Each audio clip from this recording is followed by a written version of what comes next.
Testy, test, test, test. Did you do a test for me there, Swobe? Could you pull it up and make sure I don't sound any worse than I already sound because I've been talking for 4 straight days? There's a little pain in my voice right now.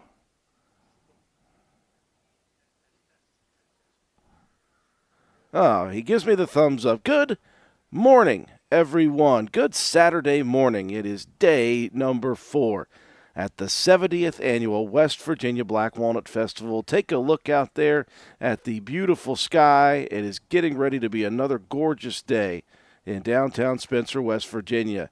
I want to thank you all for having tuned in from Wednesday until today. We've had so much interaction. It's been wonderful for us here at the station.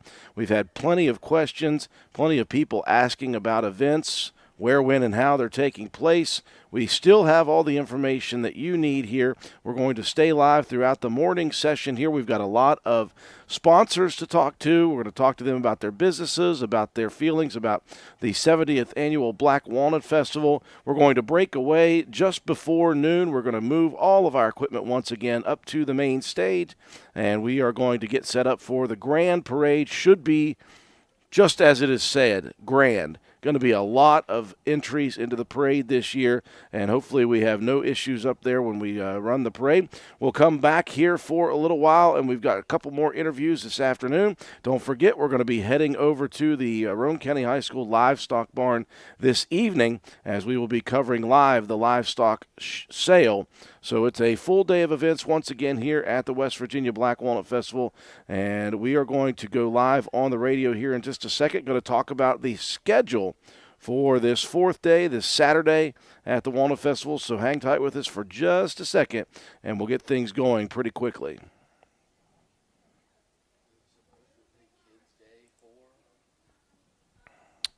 What is that, Swoop? No, it's not supposed to say Kids Day 4. Was that a me thing? Dang it. Well, it's a day for kids.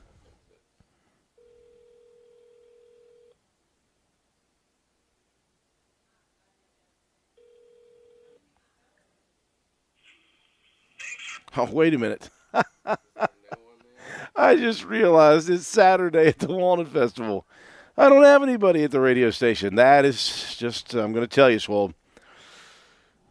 That's how it's been. Long 3 days. The brain is on E. And I forgot that it is Saturday. I don't have an employee at the station today. Well, guess what? That just means we're going to talk out the entirety of this day on our Facebook, our YouTube, our TikTok, and our Twitch channels. Have you looked on Twitch, Shelby, to see if we have anybody ever watching? Are you serious? I don't believe you. I don't believe we have Twitch followers. I don't know about followers, but there were a few comments. So apparently we have Twitch followers or people that watch us on Twitch. Hey, Joe was right, I guess.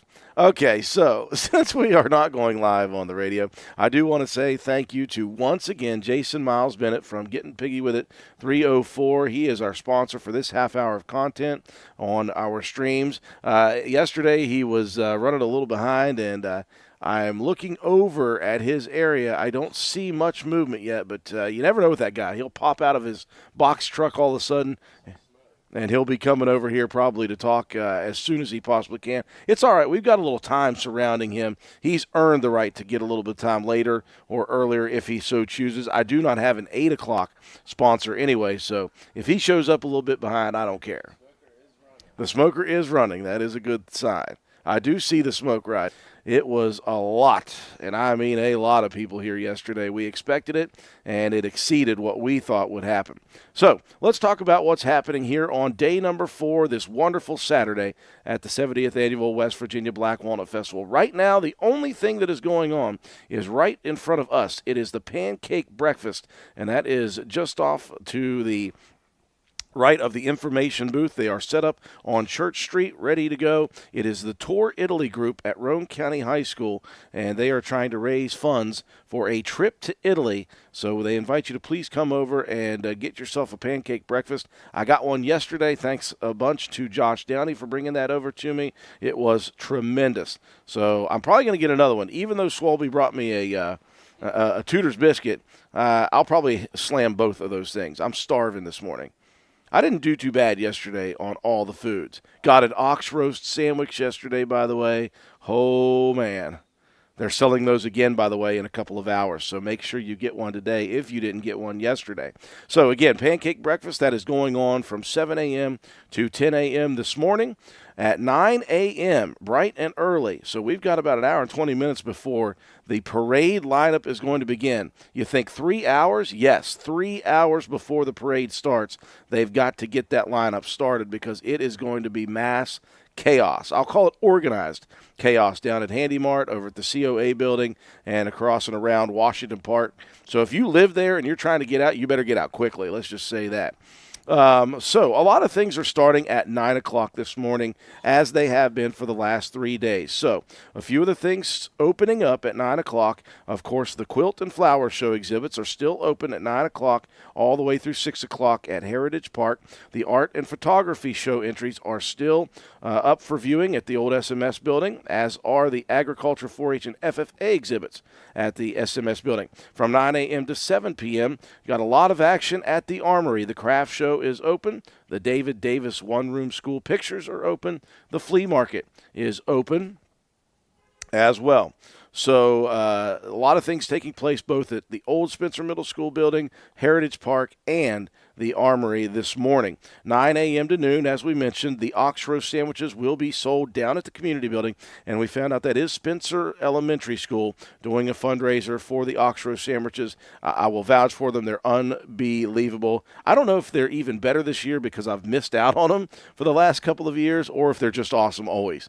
They're going to sell those down at the community building, and if you are on the parade lineup down the bypass, they're going to be selling those going down through the parade lineup. So that's kind of a cool thing as well.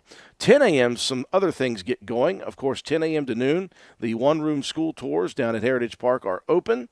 That will be 10 to noon. They'll close down, obviously, for the Grand Parade, and they'll come back and open it up for the afternoon session at 2 to 4 p.m. Right in front of us, the Mechanical Bull, that has been a fun thing for us to watch, is open from 10 to 4 today. And again, that is right in front of us on the corner of Church and Court Streets. Also, the Mountain Monsters men, we're hoping to get a chance to actually go talk to those guys. If we get just about 5 or 10 seconds here, we're going to talk to those guys from the TV show Mountain Monsters. They're here until 4 p.m. 10 a.m. to 6 p.m. The information booth, once again, will be open directly to our left. And again, that is where you can get all of your official Black Walnut Festival merchandise, shirts, hoodies, wind socks, the old-fashioned flags that they have, the striped yellow and brown ones. They've also got the new Black Walnut Festival flags. They've got glass-blown walnuts. They've got chocolate-covered walnuts. They got all sorts of stuff for sale. And, of course, wouldn't be remiss if I didn't mention the collectible Fiesta-ware coffee mugs for this year. They still, as of 2 days ago, had a few from last year, the salmon-colored ones. This year, it's evergreen, and they've got those for sale as well at the information booth. And, of course, that is open until 6 p.m. It will open at 10 a.m. this morning. The chainsaw artists are going at it again at 10 a.m. down at the Armory, the Mason-Dixon boys. So it's if you want to go down there and watch them do some exhibitions on how they do some chainsaw art. If you want to buy some of their stuff that they've got down there, some of the things they've already produced, or if you want to maybe look at ordering a special piece of your own, you can do that. That is 10 a.m. to 6 p.m. 10 a.m. to 6 p.m. down at Heritage Park on the lawn, the petting zoo. That was a big draw yesterday, and that will be back again today. It's the Mountaineer Safari. It is the first time that has been here at the carnival. The carnival will open, I say carnival, at the Black Walnut Festival.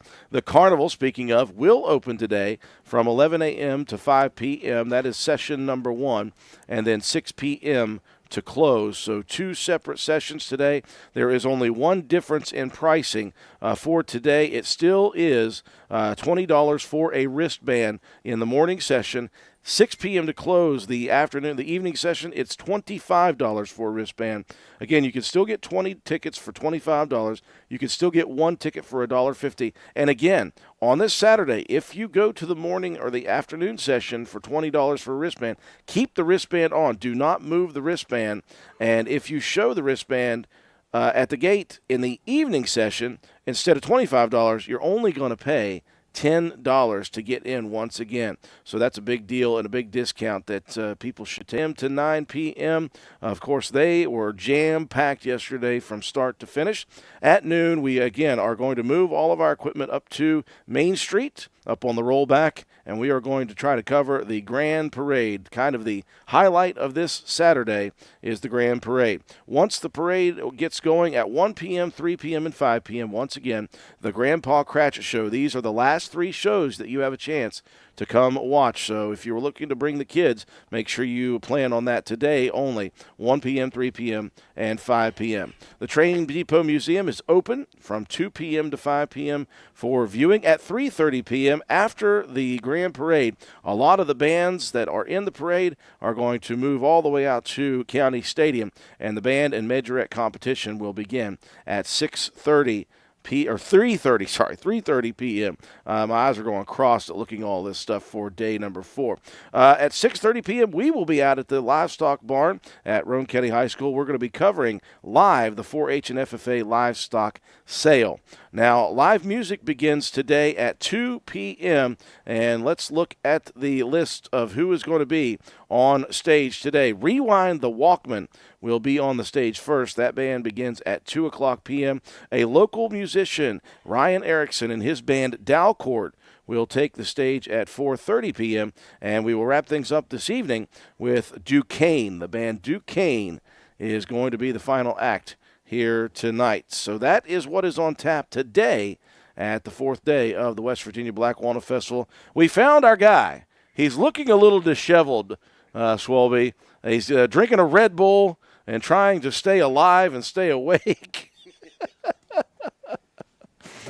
We're very happy to be joined. Do you need a seat, or is that going to be a bad thing for you? I was wondering, our good buddy Jason Miles Bennett with Getting Piggy with a 304.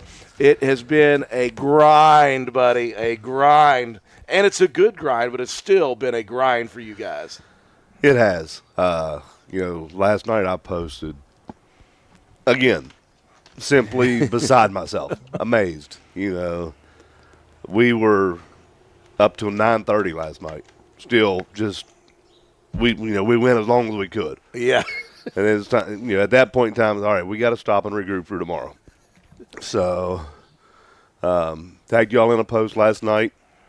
Saw that. Thank you. We loaded it heavy. So we're looking for a huge crowd today. I expect that there will be a huge crowd today. And here's the deal.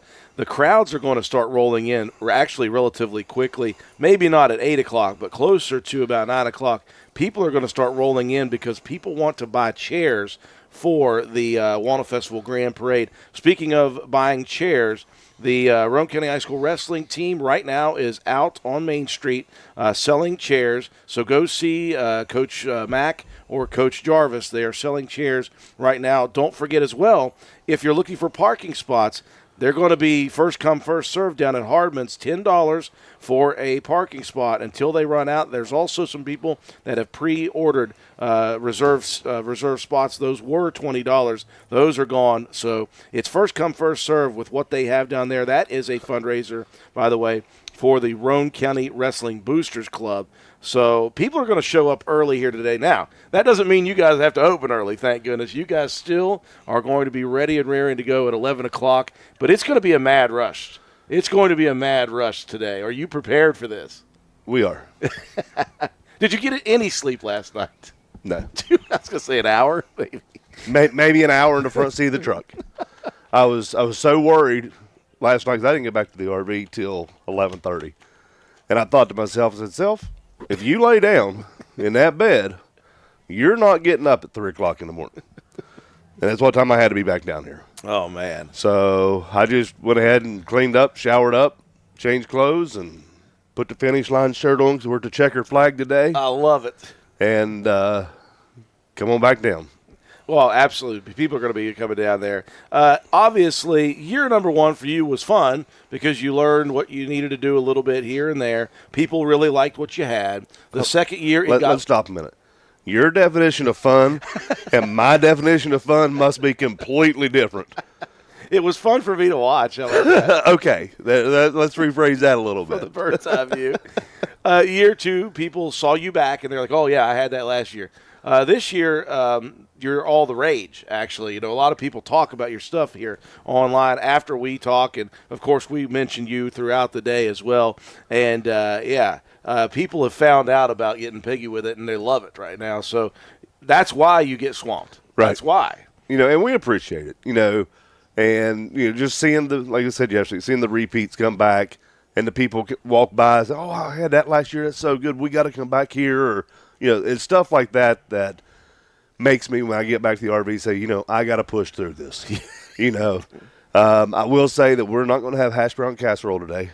I'm so glad I got that yesterday. We ran out, and I didn't have enough time to get back to Sam's, and I'm not the type of person that's going to push quality or quantity over quality. Yep. So we just took it off the menu, but we are doubling up on the mac and cheese. So you will have smoked mac and cheese doubled. No hash brown casserole. If you missed it yesterday, too bad. Come back next so year. Sad. Yo, Dad, I got some yesterday morning. I got to try it first thing. I slammed the first set of it, and then it was sitting here for a while, and somebody was like, well, do you want me to throw that away? I was like, no, I don't want you to throw that away. I don't care if it's cold. I got the first stuff right off of the smoker, though. So what do we have today, Jason, at 304, as far as meats are concerned? I know that you've been you really stocked up well this year, obviously. Yes, we did. What do you have going today for your meats? We got the pulled chicken, the baby back ribs, and the pulled pork. Pulled chicken, baby back ribs, pulled pork. And guess what? You can put some of that pork or that chicken on top of smoked mac and cheese. Tastes pretty darn good. I had it the first day. That was try the loaded mac. Yeah, okay. I forgot. It's actually got a name. Yeah, Yep. The loaded mac. Either way, pulled pork or pulled chicken. Either way. It's good. And the baby back ribs, our buddy George had a slab of those yesterday, and he would not stop talking about them, which is a good problem to have. Right, it is. I mean, George doesn't stop talking much anyway, but when he's talking about food, he knows what he's talking about. And then he really talks a lot. Then he really talks about it a lot. Well, let me ask you this, Jason. At the conclusion, obviously, of this 70th annual Black Walnut Festival, obviously your third year in a row here. It's been a great success, going to continue to be a success today. What is next for you, other than trying to sleep for a few minutes? What is the next event, or do you have one? I have a catering gig in December. Okay. And, you know, that's another thing I want to put out there. We do catering, weddings, private events, whatever you need. Get one of our business cards, follow us on Facebook, book us for your next catering event. We do travel. Yes. He pulls the smoker with him, and it's Getting Piggy with It 304 LLC if you're looking for him on Facebook. And look for the flying pig for the logo. The flying pig on the logo. You won't miss it, trust me. You will not miss the flying pig on the logo. So we've got pulled pork, pulled chicken, and baby back ribs, and of course you got your smoked mac and cheese, and you could put all those things together, or you could just make yourself a sandwich, or you just what I do. When I get your pulled pork, I just get the pork. I don't even need the sandwich with it. Nope. Sandwich gets in the way. Right. I just take a fork with it. There you go. Or sometimes if I'm in dire straits, just my own hands. It's fun too. Well, Jason, I tell you what, man, this has been awesome for you and us. We love that we continue to be able to connect with you at this festival and other places that we're trying to figure out places to go. We may come into contact again. Of course, you talked about maybe being able to get over to the Work County stuff at some point. Some of these other places. We're going to be at a few of these places. You never know where we might meet up again. Yep. You just never know. You know, that's the one thing about the festival. You develop these friendships, and you bump into each other, and there's not a bunch of strange faces anymore. You know, the small business people tend to stick together, and when you bump into each other again, it's like a reunion. Yeah, for a Clay County boy, you're all right, dude. Yeah, for Roane County, you're the same. Ladies and Touche. Ladies and gentlemen, this is Jason Miles Bennett with Getting Piggy with the 304. If you haven't, I don't doubt that anybody's not seen it yet or been to his place, but today, go over there and get yourself some really good pulled pork, some pulled chicken, or some baby back ribs and some smoked mac and cheese. Because if you don't get it today and you don't travel to find this guy, you got to wait another year for it. That's going to be tough. It's going to be tough to do. Follow your nose, follow the smoke. I had people come in to me yesterday saying, we can smell you as soon as we hit the city limits. He is definitely smoked up right now, I'm telling you, in a good way, though.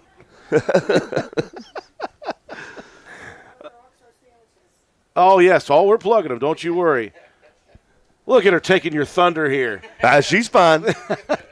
What was she advertising? The ox roast sandwiches. Oh, absolutely. That are back this year after a couple of years hiatus. Very happy about that. That's a fundraiser, by the way, for Spencer Elementary School. Lots of fundraiser things happening. That's a great opportunity here at the festival. You made a fundraiser out of something yesterday, Jason. I mentioned that yesterday afternoon when I was talking to a couple of people. I was like, man, not only does he know how to smoke meat, but he's a benevolent human being. Walked over here. We were talking with Patch, and you put up a donation right off the bat for them. They were very appreciative of that. Right. Yep. And that's, you come here, you develop, like I said, the relationships, the friendships. You see the faces over and over, and you see somebody starting up a program.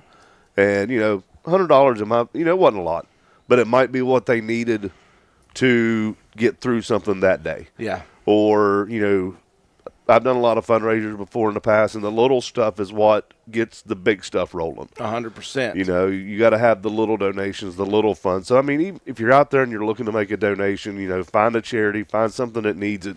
And if you can only do $10, if 100 people do $10, guess what?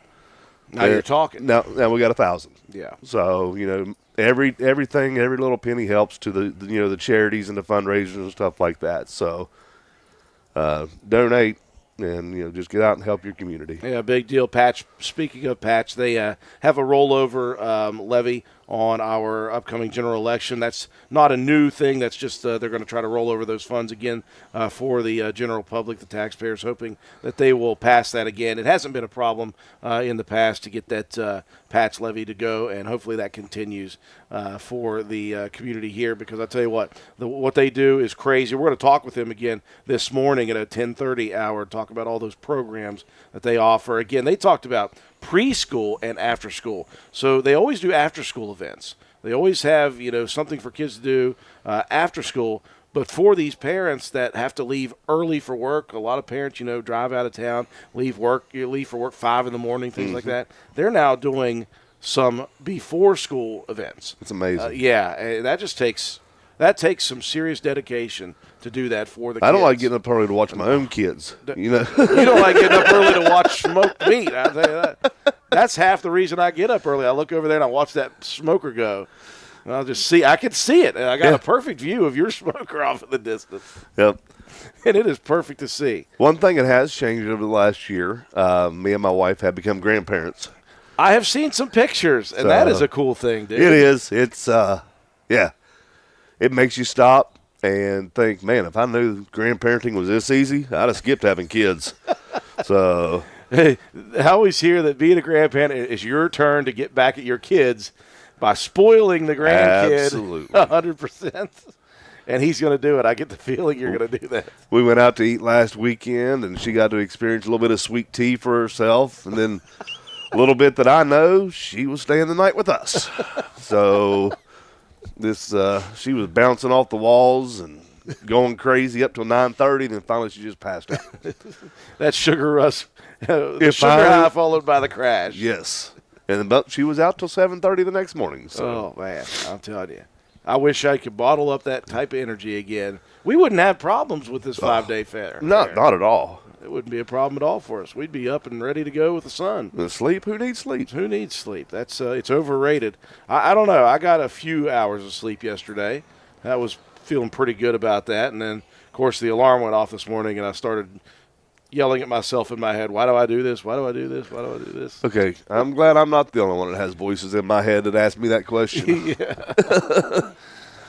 Well, Jason, I'm going to let you get back to your work. Obviously, the craft is your pulled pork, your pulled chicken, and your baby back ribs today. And don't forget, folks, doubled up on the smoked mac and cheese, because if you didn't get it earlier and you didn't get it last year, you got one more chance to get it, guys. You got to get over there and get it at 11 o'clock. I hope there's a line formed. Not in a bad way for you. I hope there's a line formed and you're able to handle it.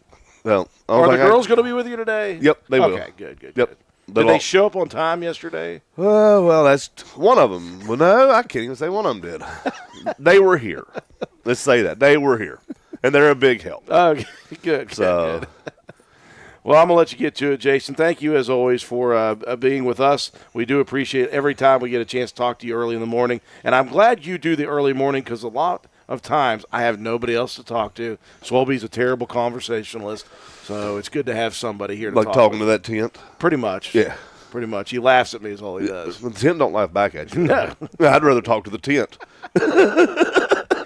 It's Getting Piggy with a 304, folks. Get over there today at 11 o'clock, and you can get yourself some great, great food from this guy right here. And look for the finish line shirt. There it is. Jason Miles Bennett, as always, thanks, man. Yes, sir. Thank you, guys. We appreciate it. 100%. That is Jason Miles Bennett, folks, with Getting Piggy with a 304. And you got a good opportunity today to get some great food. Enjoy that Red Bull, dude. I got another one. He's got another one ready to go for him after that. We are on day 4, and again, there's a lot more action going on here than there normally is in the early morning session. Kate Gaynor is flying by us. I'm surprised you're still going strong, Kate. Wally Board is out for the morning walk again. Every morning I've seen him, and that's what he does. He walks early. I wish I had that kind of – yeah, that's the wake-up call. Kate, are you okay? That's the question. Yeah, I'm good. She's surviving. All right, good. I'm good. I can have that. Can't have red. That baby will come out wild and free.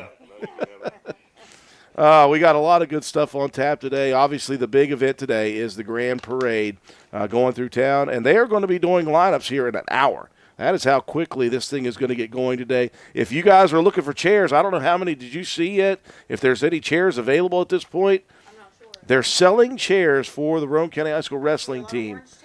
There's a lot of orange tape marked off, so if you were looking to get a chair, you better hurry up and hustle downtown and get a chair. While you're down here, stop by and get yourself a pancake breakfast. Of course, the Tour Italy crew from Roane County High School, a group of kids looking to raise funds for a trip to Italy. They are doing the pancake breakfast this morning. Other than that, everything is in pre-crazy mode. 9 o'clock is when a lot of stuff starts opening up. 10 o'clock, some more things will open up. And then 11 o'clock, Jason Miles Bennett is going to be hair on fire, as will the rest of the food trucks.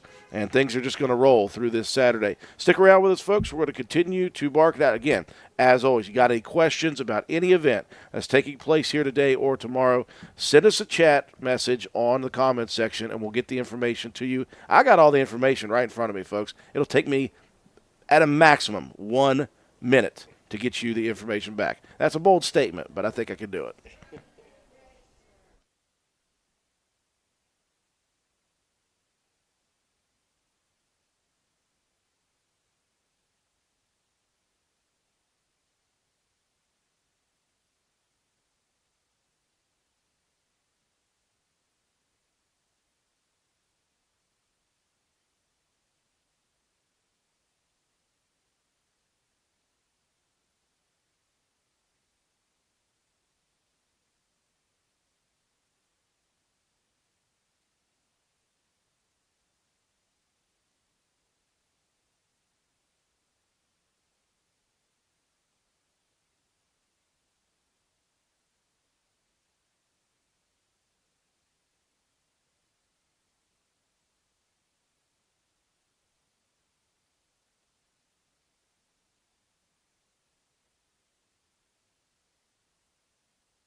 Didn't get a chance to say good morning to everybody. Good morning to everybody who is tuned in. Brenda Fields, Tammy Nichols, Andy Harrison, Crystal Miller.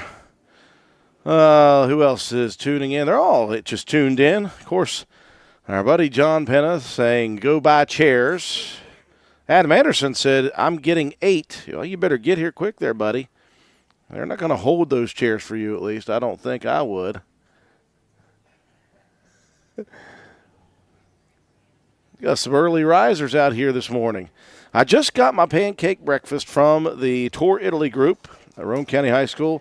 So we do hope that you guys decide to make the trip down here quickly and get yourself some pancake breakfast. They're doing that as a fundraiser, the Tour Italy group, trying to raise money so they can get a trip to Italy. And we were talking about that with Josh and Amy Downey, who will be here this morning at 10 o'clock. We were talking about opportunities for our students to do things, to go places, to experience things.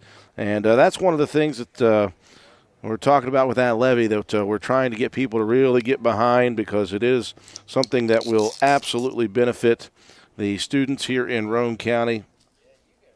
So we do hope that people take the opportunity to maybe help out with that, and maybe take a second look if you weren't interested in voting for that in the first place. But we're hoping that people will maybe make a change of hearts as we talk through that situation.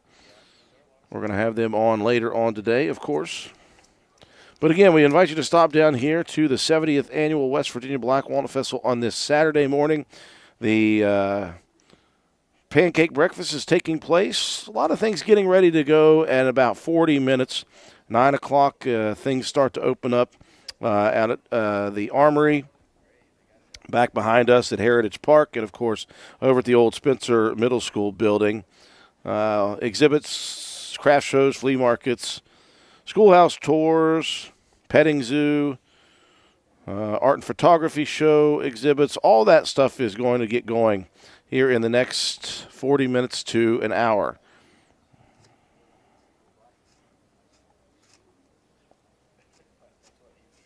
Again, if you have any questions for us about anything that's taking place today at the Walnut Festival, where it's taking place, when it's taking place, feel free to let us know on the comments section below.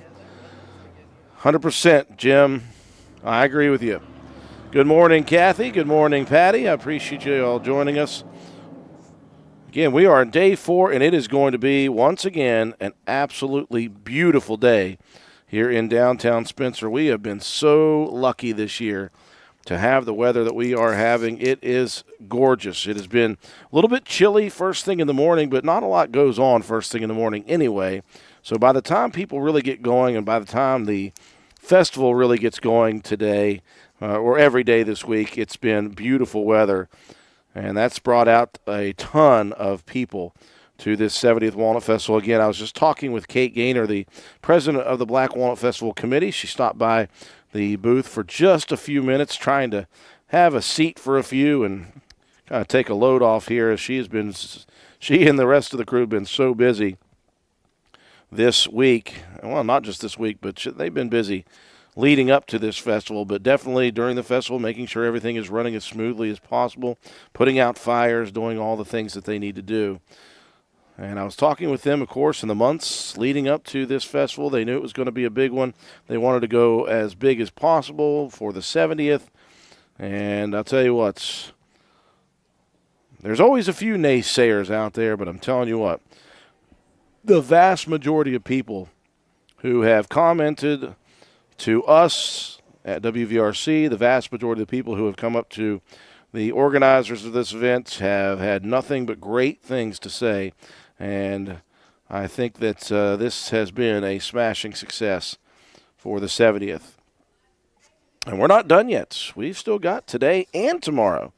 Lots of times people think that once the parade is over, the festival is over. No, lots of things still happening today. We're going to talk about all that stuff. And again, tomorrow there is still a lot on the docket here at the festival.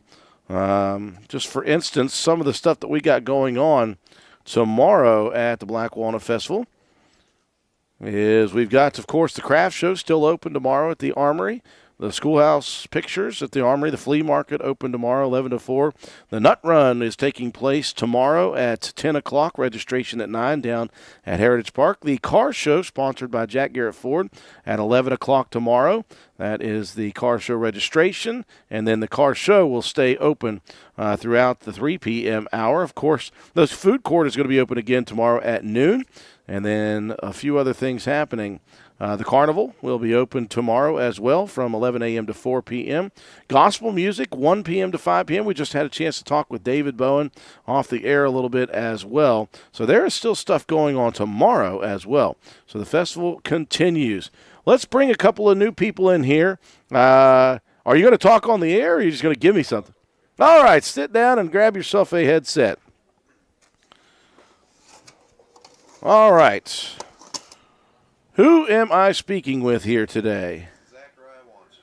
Zachariah Wanstreet. I always just called you Zach, man. I apologize. That's fine. Forgot the Raya on that. And who do you have with you over there? I got my son Zane. All right. Zane is here with us. And Zachariah, you're helping out with this Black Walnut Festival pancake breakfast. This is something that has happened many, many years before, but in the years before, it was always the Boy Scout Troop 437 who had taken this over. They chose to go a different way with some things this year, and so the pancake breakfast was in doubt. And where did this come from for you guys with this group, Tour Italy? Yeah, so this is a fundraiser for the RCHS students. It's going to help with their expenses and everything that goes along with that for their trip to Italy. Okay, so the trip to Italy, let's talk about that. What will the trip entail for the students? Is this something that it's just them going over, or is this through an organization that kind of plans things throughout for the trip? Yeah, it's all planned out through an organization for the trip. I'm not exactly 100% sure. I'm just here to help and support, really. They sent you over because they didn't want to talk on They the air. did not want to be the ones. People always are intimidated by me. I'm sitting here getting ready to slam some pancakes. Yeah, some good pancakes. Some good pancakes. I had these yesterday. I didn't know you guys were fixing black walnut pancakes, so that's a big deal. People, if you don't know, they have regular and black walnut pancakes over there. You see, the whole breakfast is sausage, pancakes. You guys got great coffee to sell as well. So you guys are just trying to get a fundraiser together, try to raise enough money to get this trip. How many students, do you know how many students there are in this Tour Italy group? I believe there's 7. So 7 students are trying to make this trip. And obviously, you know, this isn't a trip to Calhoun County. This is quite a long trip. This is quite a vacation. Absolutely. This is quite a journey, and it's going to cost a lot of money, I assume. Absolutely. It's very costly. And this is probably just, I would assume, one of fundraisers that they're doing, because it's going to, I mean, I can't even imagine 7 students into the thousands and thousands of dollars. Oh, yeah, for sure. Yeah, they've had multiple fundraisers now, so everything should be just about paid for, and then it's just pretty much their expenses while they're over there to have a little fun. Well, that's fantastic. That means they are close then. I was thinking, well, is this their first fundraiser? No. So they are close then. That's a good thing. We've been talking about the levy, the school levy that's on the ballots. Now, I'm not going to ask you your feelings on any of that stuff, but we were talking about opportunities for students in Roane County, and with a population that is shrinking in Roane County, how do we bring people back into the county? How do we take these people who are going to be moving into the surrounding area, because there are some manufacturing jobs coming in over in Jackson County, things like that. How do we attract these people to come to Roane County? And things like this is an opportunity. We say, okay, why would I bring my kid to Roane County? Well, guess what? We have a group of students who put together a trip to Italy. How about that? That's a big deal to try to tell people, hey, we're doing big things here in Roane County. This is a group of students, I assume, that has the excitement of travel in their mind. That's why they're trying to do this, right? Absolutely. They are ecstatic to go. I can't imagine. I wouldn't be one to do that, but I'm just not a traveler. I've never been on a plane, so. Well, you guys are going to be here, correct, until 10 o'clock today, is that right? Yeah, we're here till 10. Okay, so let's talk about it. What do you guys offer, and what's the price on all this stuff? All right, so there's a $10 meal. It's 2 plain pancakes with sausage links and a drink. There we've got water, coffee, orange juice. Then we've got a black walnut meal. It's for $12. It's the same sausage, drinks, and then we've got a deal for $5, and that's just three plain pancakes, and also three black walnut pancakes for $7. That's very, very, very, very good stuff, too, folks. I'm not kidding. I ate one yesterday, and I'm getting ready to slam one today. We just want to bring you guys over here to talk about it. Zach, thank you so much. Zane, thank you for hanging out with us, too, buddy. Is he the one slinging the pancakes? Oh yeah, he's the chef. Heck yeah. Again, guys, they're going to be here until 10 o'clock this morning. I didn't realize how close they were, so if you can do anything, get here quickly. Get here in the next hour and a half, in fact, and help support this great thing that is going to give these 7 students an opportunity to visit some place that maybe otherwise would never have happened in their existence. That's right. 100%. Zachariah Wan Street, thank you so much, man. Thank I do you so much appreciate for it. listening and having me on here. Yeah, and tell the rest of them they're chicken. Absolutely. Folks, we're going to be going at it here for the next few hours. I think our next sponsor is getting ready to come in, and that will be Old Fences Realty. Now, yesterday, it was Mike Greenlee himself. Last year, they brought the whole crew over, but of course, JoJo's Tacos is working hard to get themselves ready, so not sure if it's going to be just Mike or some of the crew with him as well. Stick around, folks. I'm going to slam these pancakes, and I'll be back in just a minute.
And a wonderful Saturday morning to all of you as well. Thank you guys for the good morning messages.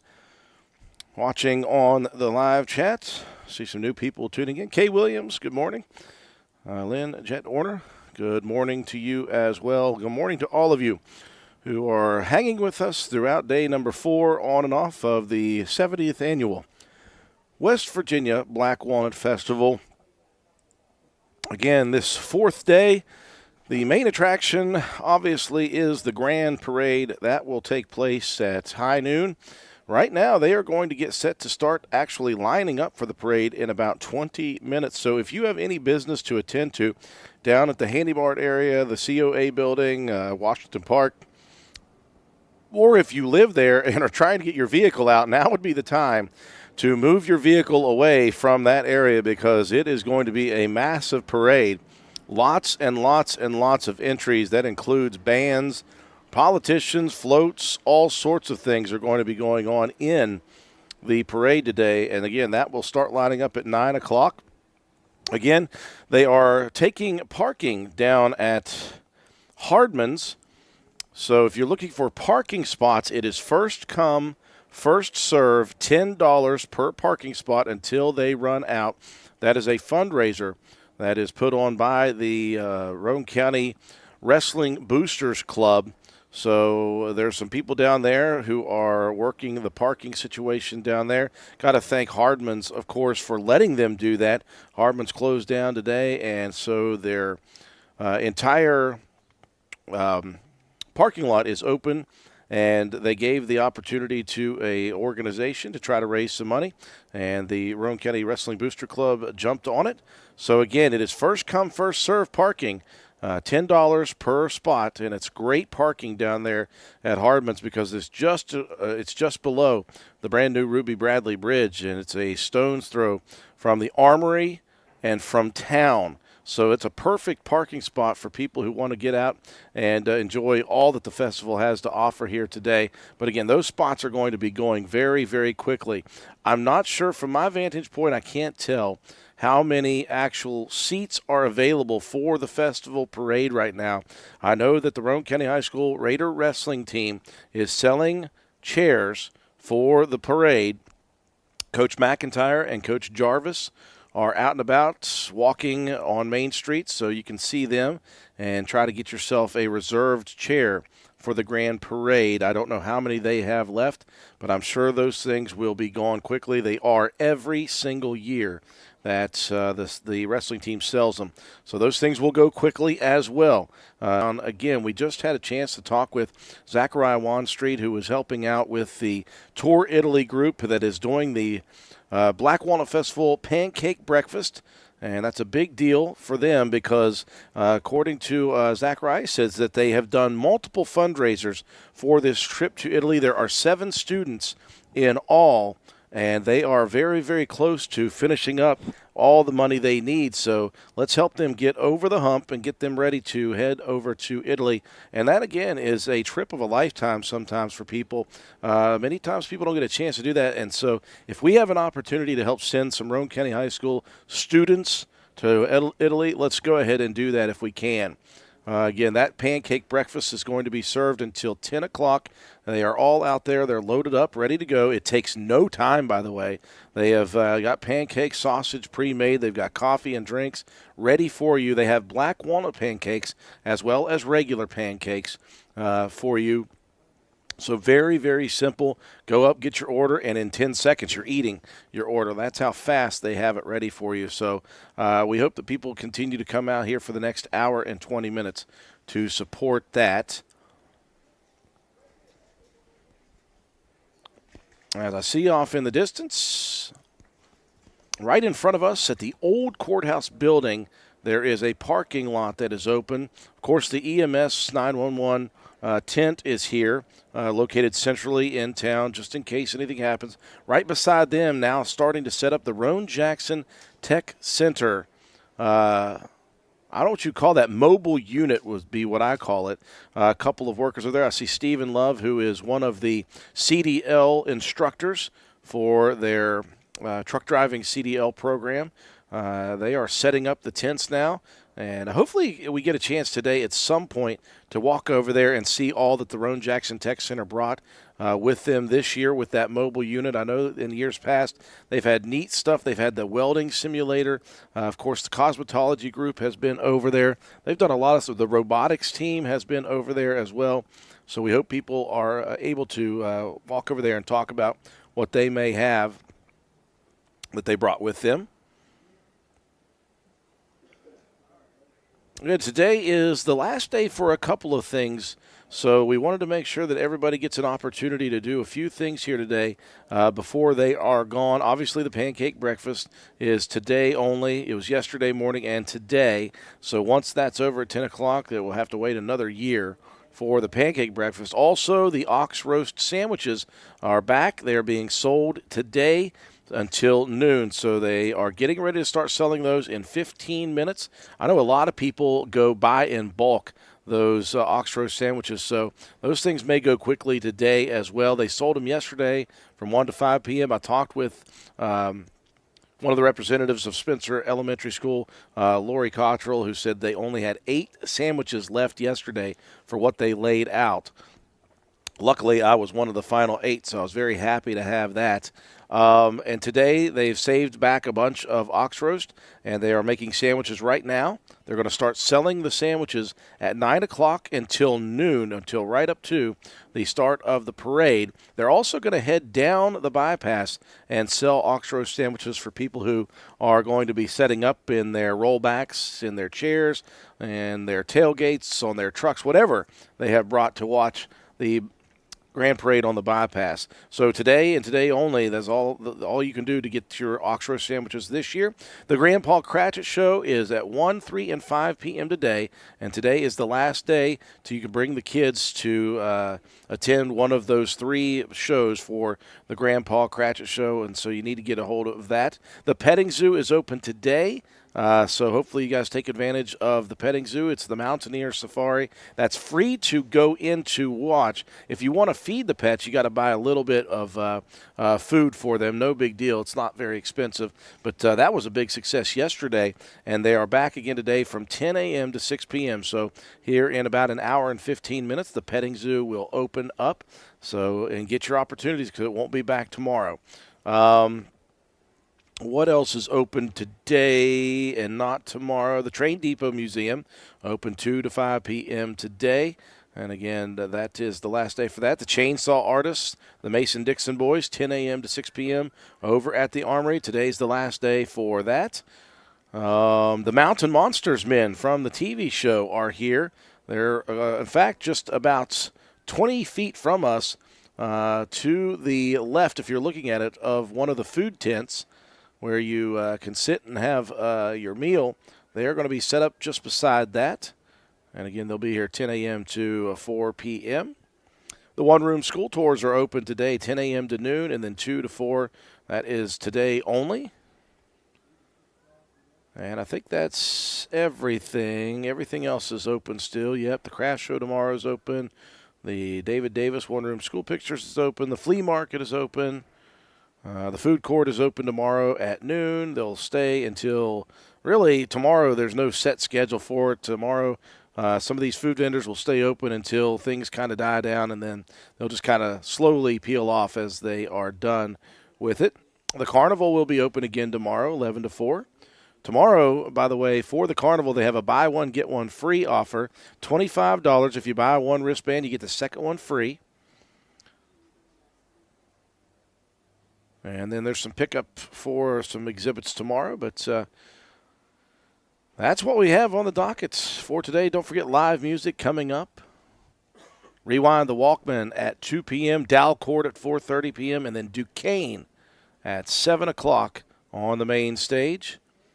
Don't forget the band and majorette competition takes place out at the Roane County High School's County Stadium at 3:30. That'll be after some of the bands get through the parade and are able to get up to the stadium. 4-H FFA Livestock Sale is tonight at 6:30. They're going to have a buyer's dinner at 5 o'clock, and then 6:30 is when the sale will begin. We will be there with live coverage on our streams. Of course, again, the big draw today is the Grand Parade at noon. Got about 12 more minutes before they start. Putting together the entries for that down at Handy Marts around the COA building and probably all the way up around Washington Park would be my guess, because there are a ton of entries this year. This is going to be a big parade. It's going to harken back to the days of old, I think, and I'm looking forward to it. I remember as a kid, one of my favorite memories as a kid, we lived on Church Street, and we faced the bypass. My bedroom window faced the bypass. It was a 2-story house up above, and we used to go out and sit on our roof and watch the parade from our roof. That was so much fun back in the day. And now I've made it all the way to the point where I get the best seat in the house right up on the rollback on Main Street. How far the young man has come. Again, if you all have any questions about anything that is going on here today, or even if you have questions about tomorrow, let's say you want to know the Nut Run situation, they are doing registration at 9 a.m. The kids' race will be first, and that will be followed by the main walk and run. You can walk, you can run, you can do a combination of both.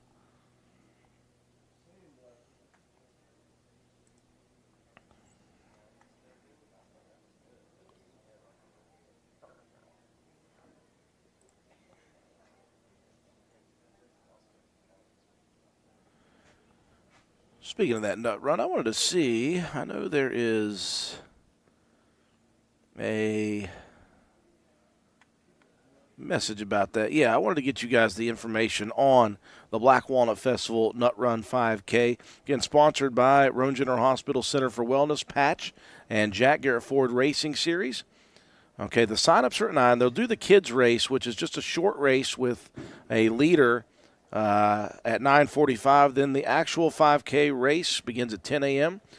Entry day, race entry is $20 the day of the event. You can still pre-register right now.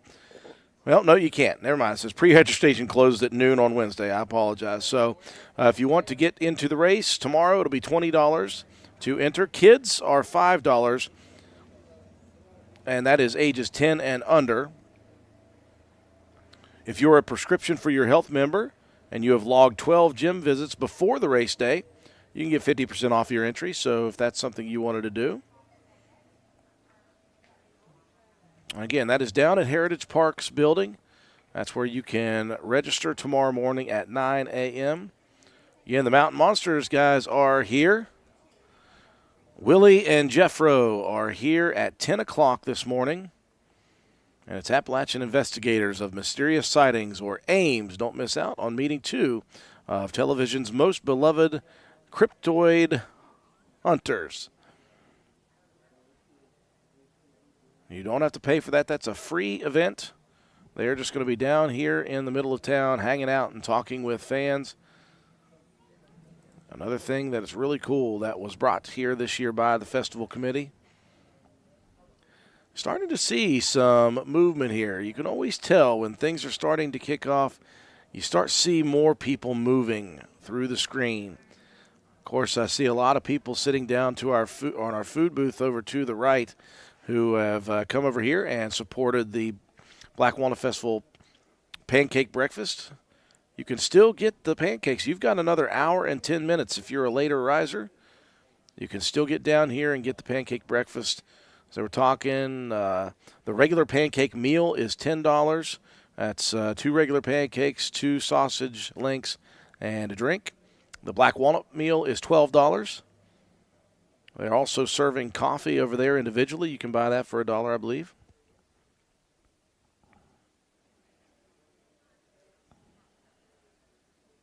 If you're looking for a place to sit for the festival, I don't know, were you guys up front there, Swolby? Did you see them still selling chairs on Main Street? I know that it goes early, so what they do is Coach Jarvis and Coach McIntyre from the Roane County High School wrestling team, they show up here at about 6 o'clock in the morning. And the chairs are being set out, and as soon as those chairs are being set out, they're selling them for people to reserve for the Grand Parade. That happens all the time. And so usually by about 8 o'clock, they're almost sold out, if not. Yeah, we'll have to ask John Penna for the next update as to what is going on, if they have any chairs remaining for the festival on Main Street. Also, again, the the Roane County Wrestling Booster Club is selling parking spaces, first come, first served, down at the Hardman's location. And, again, those are $10 to get a parking spot. They're going to go fast. So, and again, they may not have any spots available at this point. I have no idea. I'm stuck up here. I'm going to have Swolby get a hold of Penna to find out if they even have any spaces left. What's up, Dave? Hop on in, bub. Always. Are you on the air yet? Yeah, I'm on the air right now. You can hop in here and get on the air with me. I never have a problem talking with David Bowen on the air, on the radio. By the way, this half hour of content was provided by Old Fences Realty. I believe that Mike Greenlee forgot that he was on this half hour as well. I got a chance to talk to him yesterday, which was awesome anyway, so I did get a chance to talk to Mike. I thought he may be here today and bring some of his realtors or some of his workers, some of his employees, and I guess they just had better things to do than come talk to me. But guess what?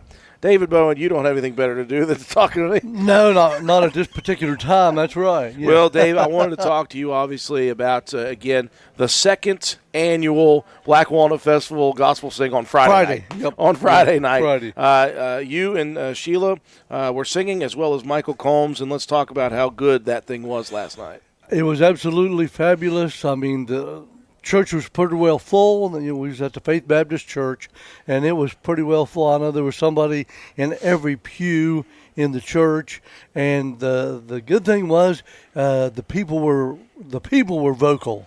In other words, they didn't just sit there, but whenever you were singing, they were praising the Lord and just having a good time. And Michael Combs, he was pretty much at his best, I would say. He really enjoyed himself, and whenever I got ready to introduce him, I said, how many's here is the first time you've seen Michael Combs? Probably, I'm going to say a fourth to a half of the people there, they said, yeah, it was the first time we've seen Michael Combs. I said, well, just hold on, buckle your seatbelt, and we're going to have a good time. So that's exactly what happened, and it went till all the way to 9. It was 7 to 9:30 or so there last night, because everybody kept requesting songs and just on, and we just had a great time. When you get into the moment like that, it's hard to quit. Yes. And you and I have talked numerous times that you had met Michael and you've seen him and you've been able to be around him and sing. He said he's got a set of pipes, a voice that just carries, and sometimes that can get into people's souls. And you said they were not stagnant; they were up and moving, and they were talking, they were praising. Well, there's a purpose behind what you guys do, though. That's it. I mean, the last thing you want is to be up there singing and to look at stone faces not doing anything. And I'll confess, once in a while we get in places like that, but it wasn't that way last night at the Gospel Sing for the Black Walnut Festival, and wow, and I think the changing it to Friday night, I think, is going to be a good thing. Yeah, I do believe. Yeah. Now, just even like yesterday, there wasn't a ball game or anything going on, and there's so much goes on Saturday evening at the Black Walnut Festival. So I think, once again, the more and more we have it on Friday night, the more I think we'll get more and more people out. Yeah. And it was also saying, of course, Faith Baptist Church, they have a school. Yeah. And they're in the process of possibly buying the old middle school. Yep. So that being the case, if they have it next year, then we'll be able to have the Gospel Sing back at that auditorium there at the school. So that's exciting too. Many, many good memories at that auditorium. You know, I remember going to shows there. I remember going to many things. I remember performing there, by the way, too, Yeah. years and years ago. So that would be really neat if they did purchase that building. And I was thinking about that when you said you were mostly full. I'm like, well, if this thing continues, Dave, is there a possibility that you guys are going to outrun the space you had there? Well, if that happens, there's a lot of room in that auditorium. A lot of room in the auditorium. So we'll pray that takes place. I told the guy last night, if it's meant to be, it'll happen. And then, we'll have plenty of room as far as seating and everything like that. And, and it's been said, and I concur. I remember Squire Parsons, he always had said, he hated that we had to quit having it at the auditorium, because he says, and I go along with that, there'll be people that will go to a gospel thing there but won't go into a church. And it sounds a little bit funny, but that's the way that it is. And anyway, so if we get to have it over there next year, that'll be even better. We'll just turn the auditorium into a temporary church at that point. Absolutely, yes. Well, you're not done this week, Dave. Obviously, you got another big day tomorrow. Yeah, we get to take a break today. Enjoy the pancake breakfast, obviously. Yeah, absolutely, all filled up with that. Me and my. That's his secret to good voice work. Yeah, is the pancake breakfast and some good hot coffee. So what do we got going on tomorrow? I think 1 o'clock, right, on the courthouse 1 o'clock, right in front of the courthouse. We set up, and we'll be there from 1 to probably around 5 o'clock. Bring your lawn chairs.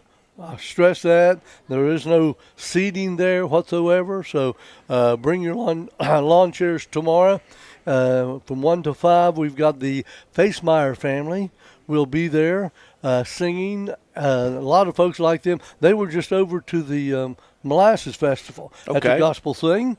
So anyway, the Facemeyer family will be there, and also West Virginia Couriers. First time that they've been to our Black Walnut Festival Gospel Sing. So we're looking forward to them. I've been with them different times. In different sings over in Jackson County, at the Jackson County Junior Fairground, places like that. But we'll have a good time with them. And then David and Sheila Bowen. I know those two. Yeah. They're pretty good stuff. I'm going to be out there screaming, play Little David for me. Yeah. Or the other one is... my favorite one? Yeah. My favorite one is, oh, gosh, you hit me to a moment. High Country. High Country, thank you. I do country songs like Country Bubs or something like that. Yeah, High Country, man. That one is still my favorite. But, yeah, I won't do that to you. I'll let you play whatever you want to play. So it's going to be a good time tomorrow. Absolutely. Again, that's 1 p.m. to 5 p.m. right downtown on the courthouse lawn. It's an awesome opportunity.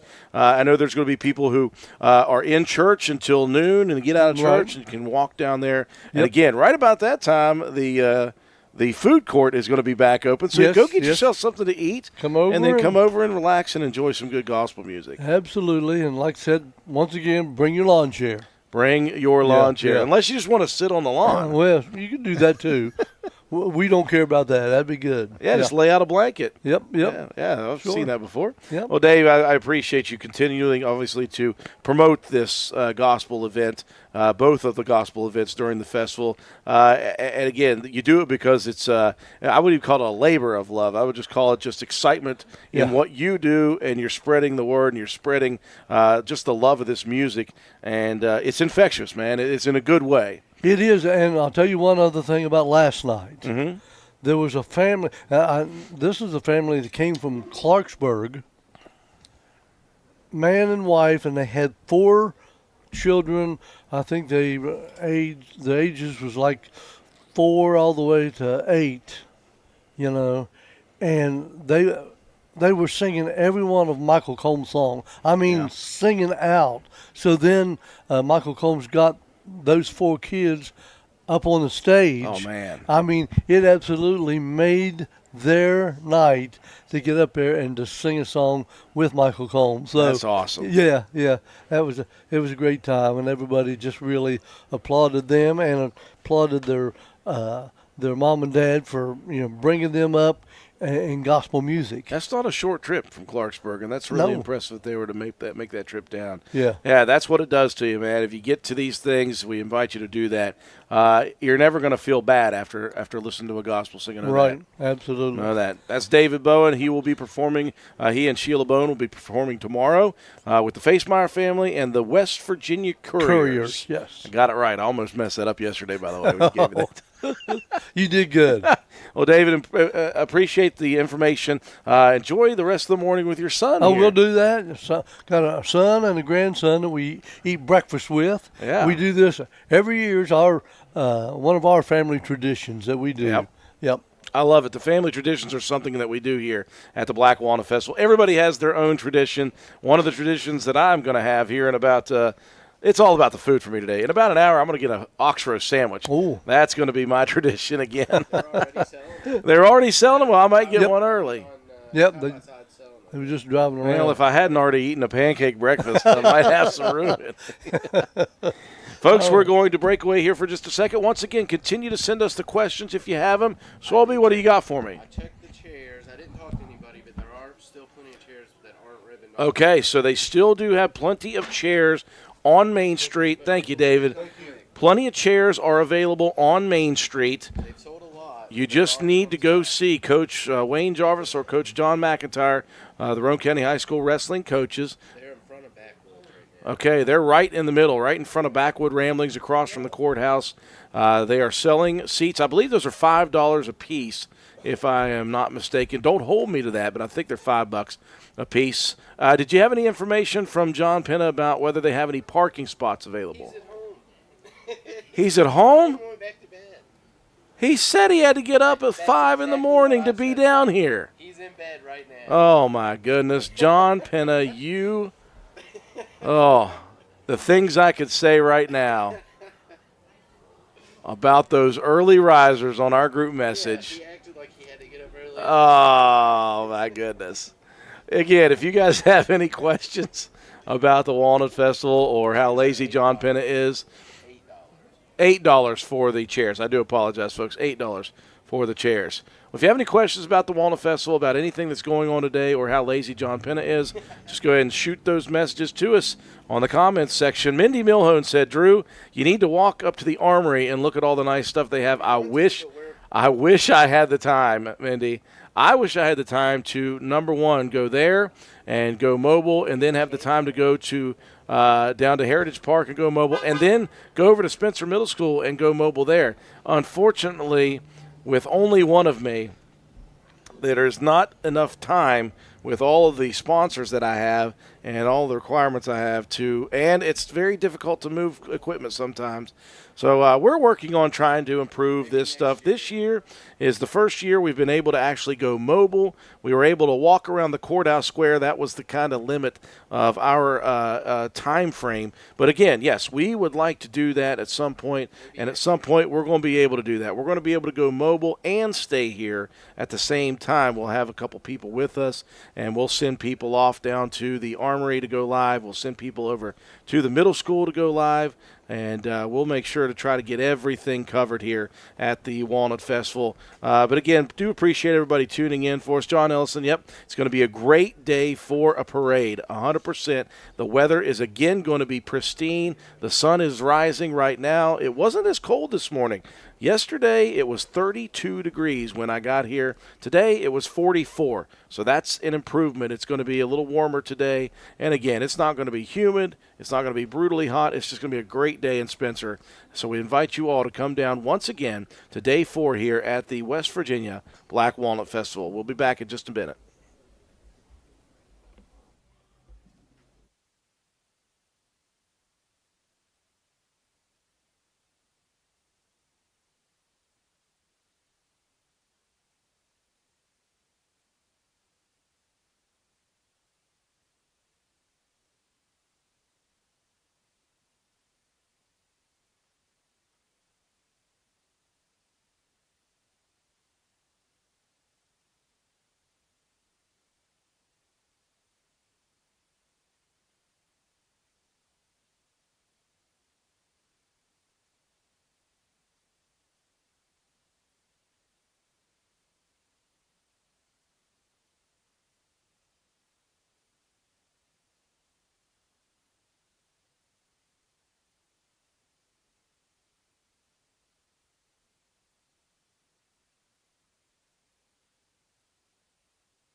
Well, just so everybody doesn't think that I went somewhere else and left for the day, we are here live at the 70th Annual West Virginia Black Walnut Festival. Wanted people to take a look off in the distance if you can see it. There is a massive line right now at the pancake breakfast stand, and I love to see that.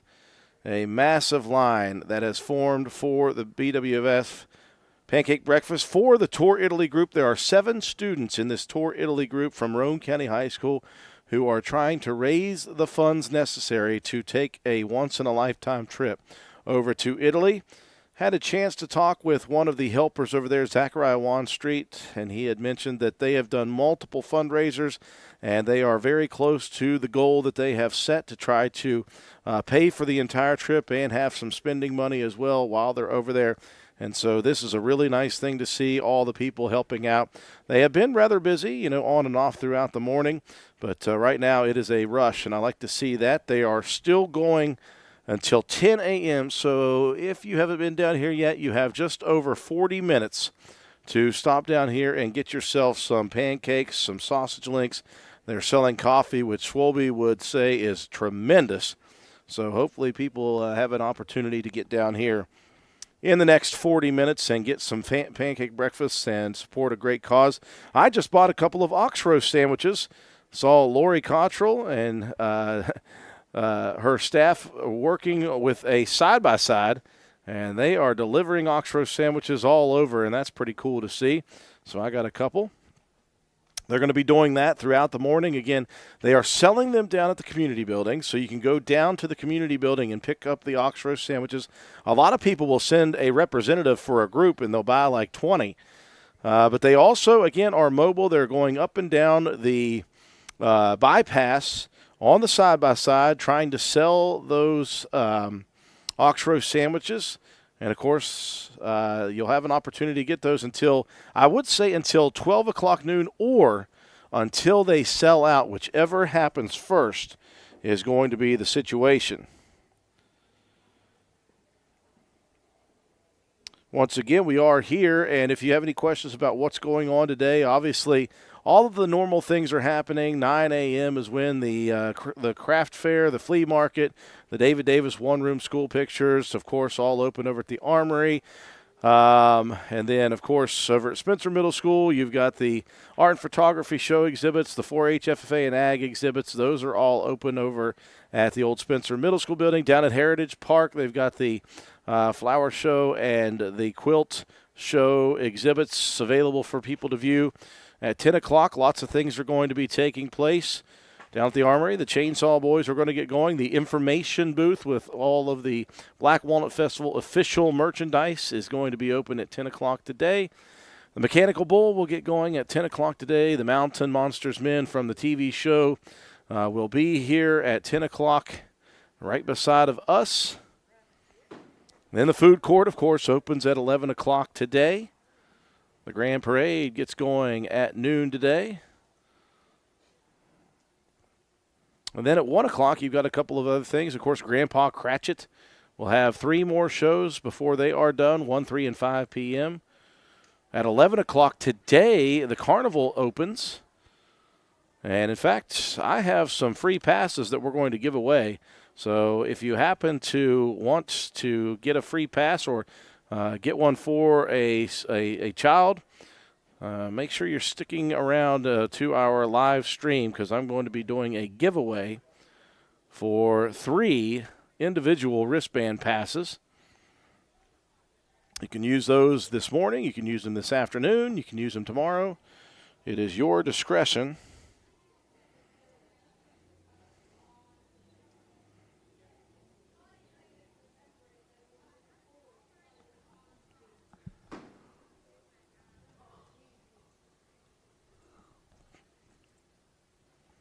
The sun continuing to rise here in downtown Spencer.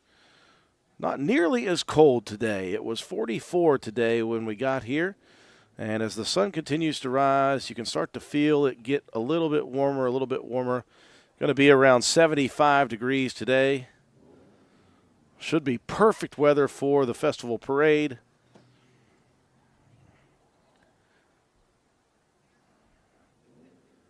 And again, we're looking forward to another great day at the 70th. Day number 4, Saturday.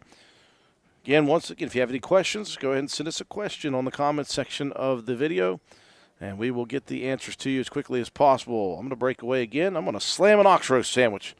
Don't judge me, folks.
Had a question from Sarah Dennis. What time are we going to be doing the giveaway for the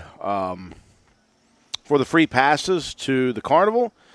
I'm probably going to be doing that giveaway as soon as we get done with the grand parade and get set up live here at 2 o'clock or something.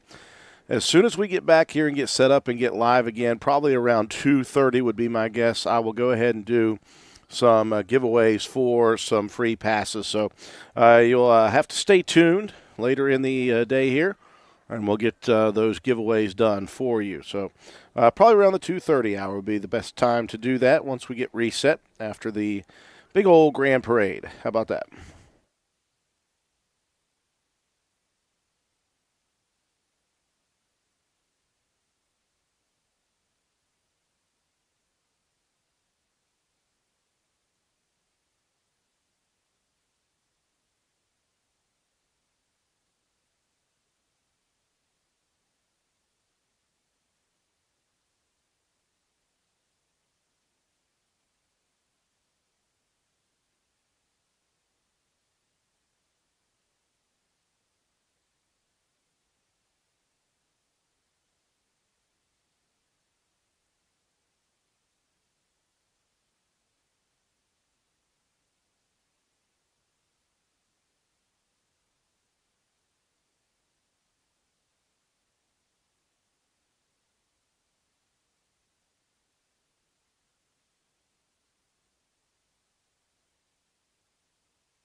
Check 1, 2, 3s. What? Don't you tell me what to do, Swalby. Like I can't see the be right back sign is on. Hello, everybody. A little window into the relationship between me and my coworker over there. Trying to tell me I don't see the be right back sign on the screen. Well, I'm glad to be here. I'm glad that Swalby's hammering his ox roast sandwich. I just ate one. I invite people to hurry up and get some ox roast before they're gone. Because right now what we're watching is, of course, they're selling ox roast sandwiches down at the community building. That is the hub of where they are doing the ox roast sale, right? But we have seen 3 separate trips now already made by Lori Cottrell in the side-by-side to re-up on ox roast sandwiches, and they are rolling down the bypass and selling ox roast sandwiches on the go. So if you want an ox roast sandwich that we haven't had here for a couple of years, you probably better hurry up and get to town and try to get one before they run out of those. Obviously, as you just see, Swalby zooming in on the pancake breakfast, and that line is still there. That was a long line that is slowly dwindling, and that is the Tour Italy group from Roane County High School. It is a group of 7 high school students that is trying to raise money for a once-in-a-lifetime trip over to Italy. I was able to speak with, again, Zachariah Wanstreet, who was over there helping out. He said that they have done multiple fundraisers, and they are almost meeting they're almost to their goal to pay for the entire trip. So hopefully everybody continues to roll in. You got about 15 minutes to get the breakfast before they close down. Many other things are taking place here today. Let's take a look at the overall schedule of events for this Saturday. Of course, about 45 minutes ago, everything got started as far as the 9 a.m. set. The Grand Parade lineup got started already. The Quilt and Flower Show down at Heritage Park is open for viewing. Over at the old Spencer Middle School building, the Art Photography Show, the Ag 4-H and FFA exhibits are open for viewing. The Craft Show down at the Armory, the David Davis one-room school pictures down at the Armory, the Flea Market. Of course, we talked about the ox roast. I just heard the side-by-side again going down to the community building to re-up on more items. Here in 15 minutes, the 10 a.m. set of events will get going. That means the one-room school tours will get going in about 15 minutes down at Heritage Park again. The Mechanical Bull will get set up here in about 15 minutes, as will the Mountain Monsters men. They'll be right beside of us to our right. The information booth will open up in 15 minutes, so stop down for that. The Mason-Dixon boys, the chainsaw artists, will be going at it at the Armory. The Petting Zoo will open up down at Heritage Park. Again, that is all free stuff. The Petting Zoo is free, but if you want to feed the animals, buy a little bit of pet food, and you can feed them out of hand as well. At 11 o'clock, the 11 o'clock starts are the Carnival at the Parking Plaza, 11 a.m. to 5 p.m. And again, morning session wristbands are $20. You can get a bank of tickets of 20 tickets for $25, or each individual ticket will cost you $1.50 per. Of course, the food court opens at 11 o'clock. That'll be open 11 to 9 p.m. The Grand Parade is the big thing today. That will start at noon. We will shut down at about 11:30 on this live, and we'll head over to Main Street onto the rollback, and we'll get our equipment set up to try to get the best coverage of the Grand Parade for you.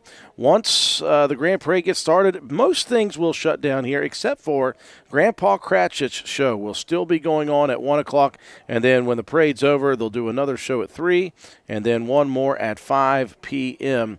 as well. 2 o'clock, you'll see the Train Depot Museum open up down at Heritage Park for tours. That will be 2 to 5. 2 o'clock, live music gets going. It'll be Rewind the Walkman at 2 o'clock on stage, followed by Dalcord. That is Ryan Erickson, the local musician, and his band. That is 4:30. And then the band Duquesne will take the stage at 7 p.m.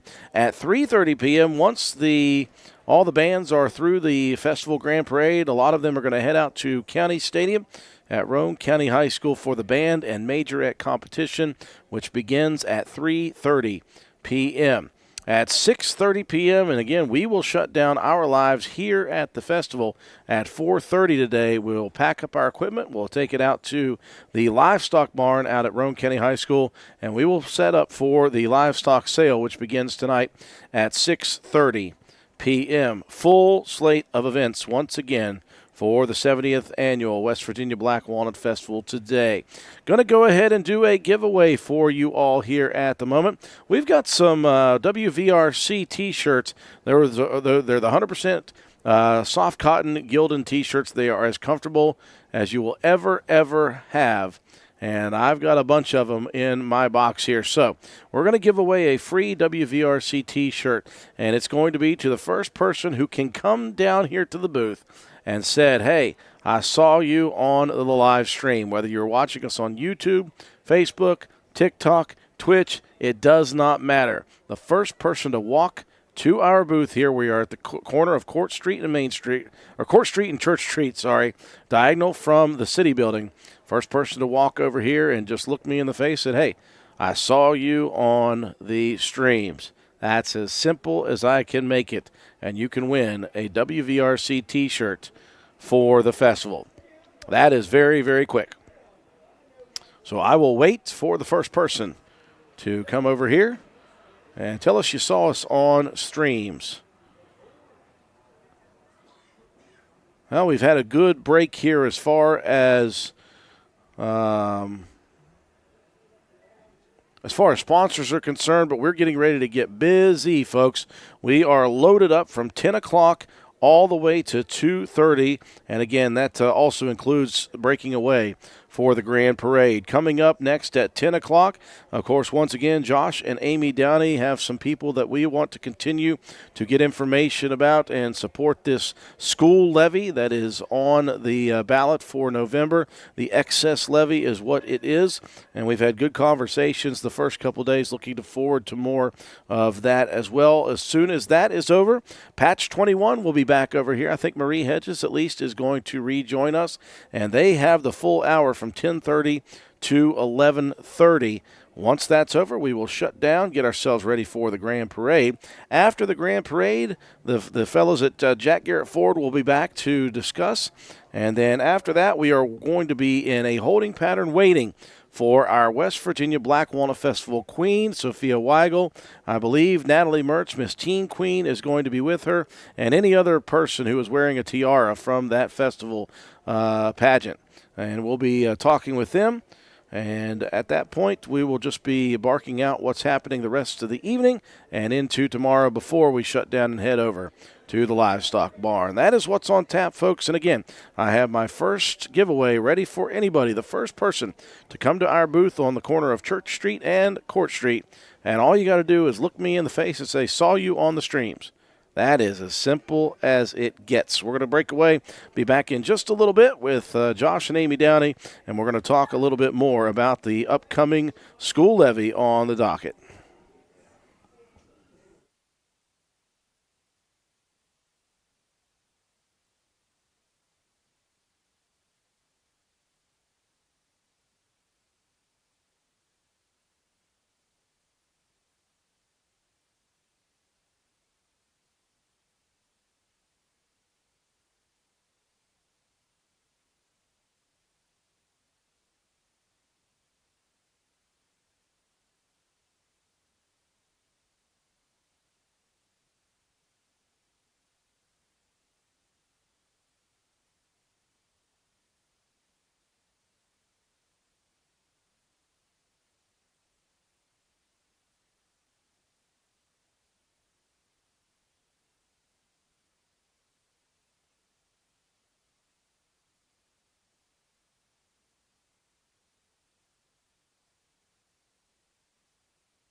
Alrighty. Doing a sound check real quick. Oh, somebody lost a windscreen. Oh, it was me. Duh. That's who lost the windscreen. Get this thing back. Yeah. All right. He's back.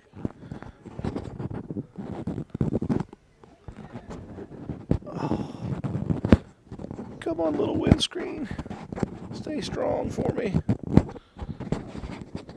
I know that sounds awful to you guys out there. I apologize. I'm putting the windscreen back on my microphone so you don't get any hard P's and really choppy stuff. Appreciate everybody joining us once again throughout the morning on day number 4 of this West Virginia Black Walnut Festival edition, number 70 years of a Walnut Festival. It has been a great time, and we've got ourselves one really cool sign holder right there. And putting that up for yes for the school levy, 100% yes. Well, you got my vote, little man. All right. This guy's going to be, by the way, this guy's going to be the next broadcaster at WVRC. Probably the next sports broadcaster at WVRC. Lots on the docket again today. We are hitting the 10 o'clock hour, and all those things at 10 o'clock that are getting going are starting right about now. The petting zoo is going to be open now. The Mountain Monsters men are going to be ready to go as well at 10 o'clock. All sorts of stuff going on.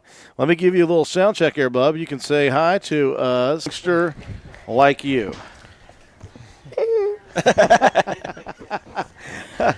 Now you are officially on the air. Do you want to say anything to anybody out there? Yeah. What do you want to say to them? Hi.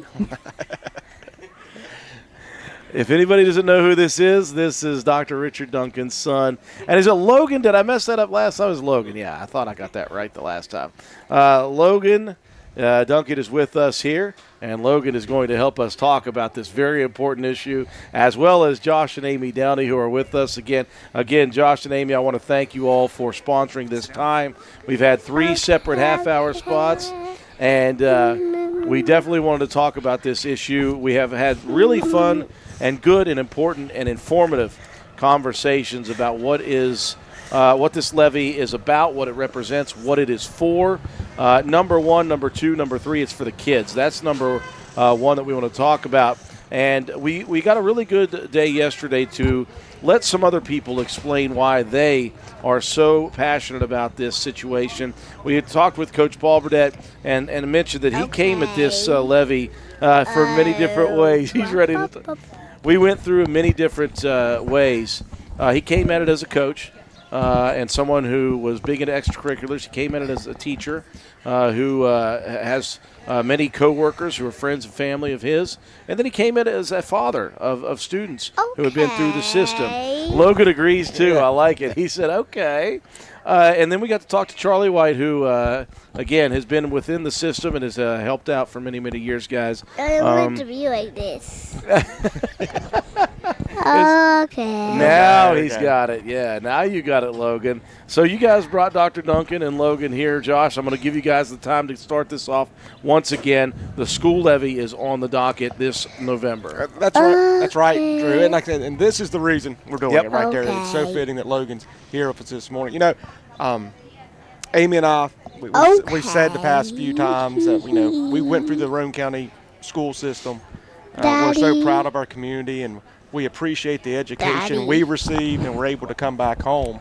So, and I've also done elections with you in the past, and we've had a lot of fun doing that. But the one thing we wanted to do was just make sure people are informed about this levy and what it would mean, the significance of it. And, you know, when Amy used to work for the school What? system for several years. Yes, she did. Yeah, I mean, so she's got that background, and, you know, a few things about this that really stood out to me, Josh Downey. Yeah. You know, and this is why we wanted to get these couple half-hour segments to present was when you look at the map across the state of West Virginia and you look at the number of school systems that have an excess levy versus the school systems that don't, you know, there's 10 or 11 school systems in the entire state that don't have a levy, and we're one of them. And good things are happening in Roane County. You know, we see that our students' achievements are going up. Our extracurriculars are doing extremely well, whether it's sports or FFA or our band, FBLA, all these different things.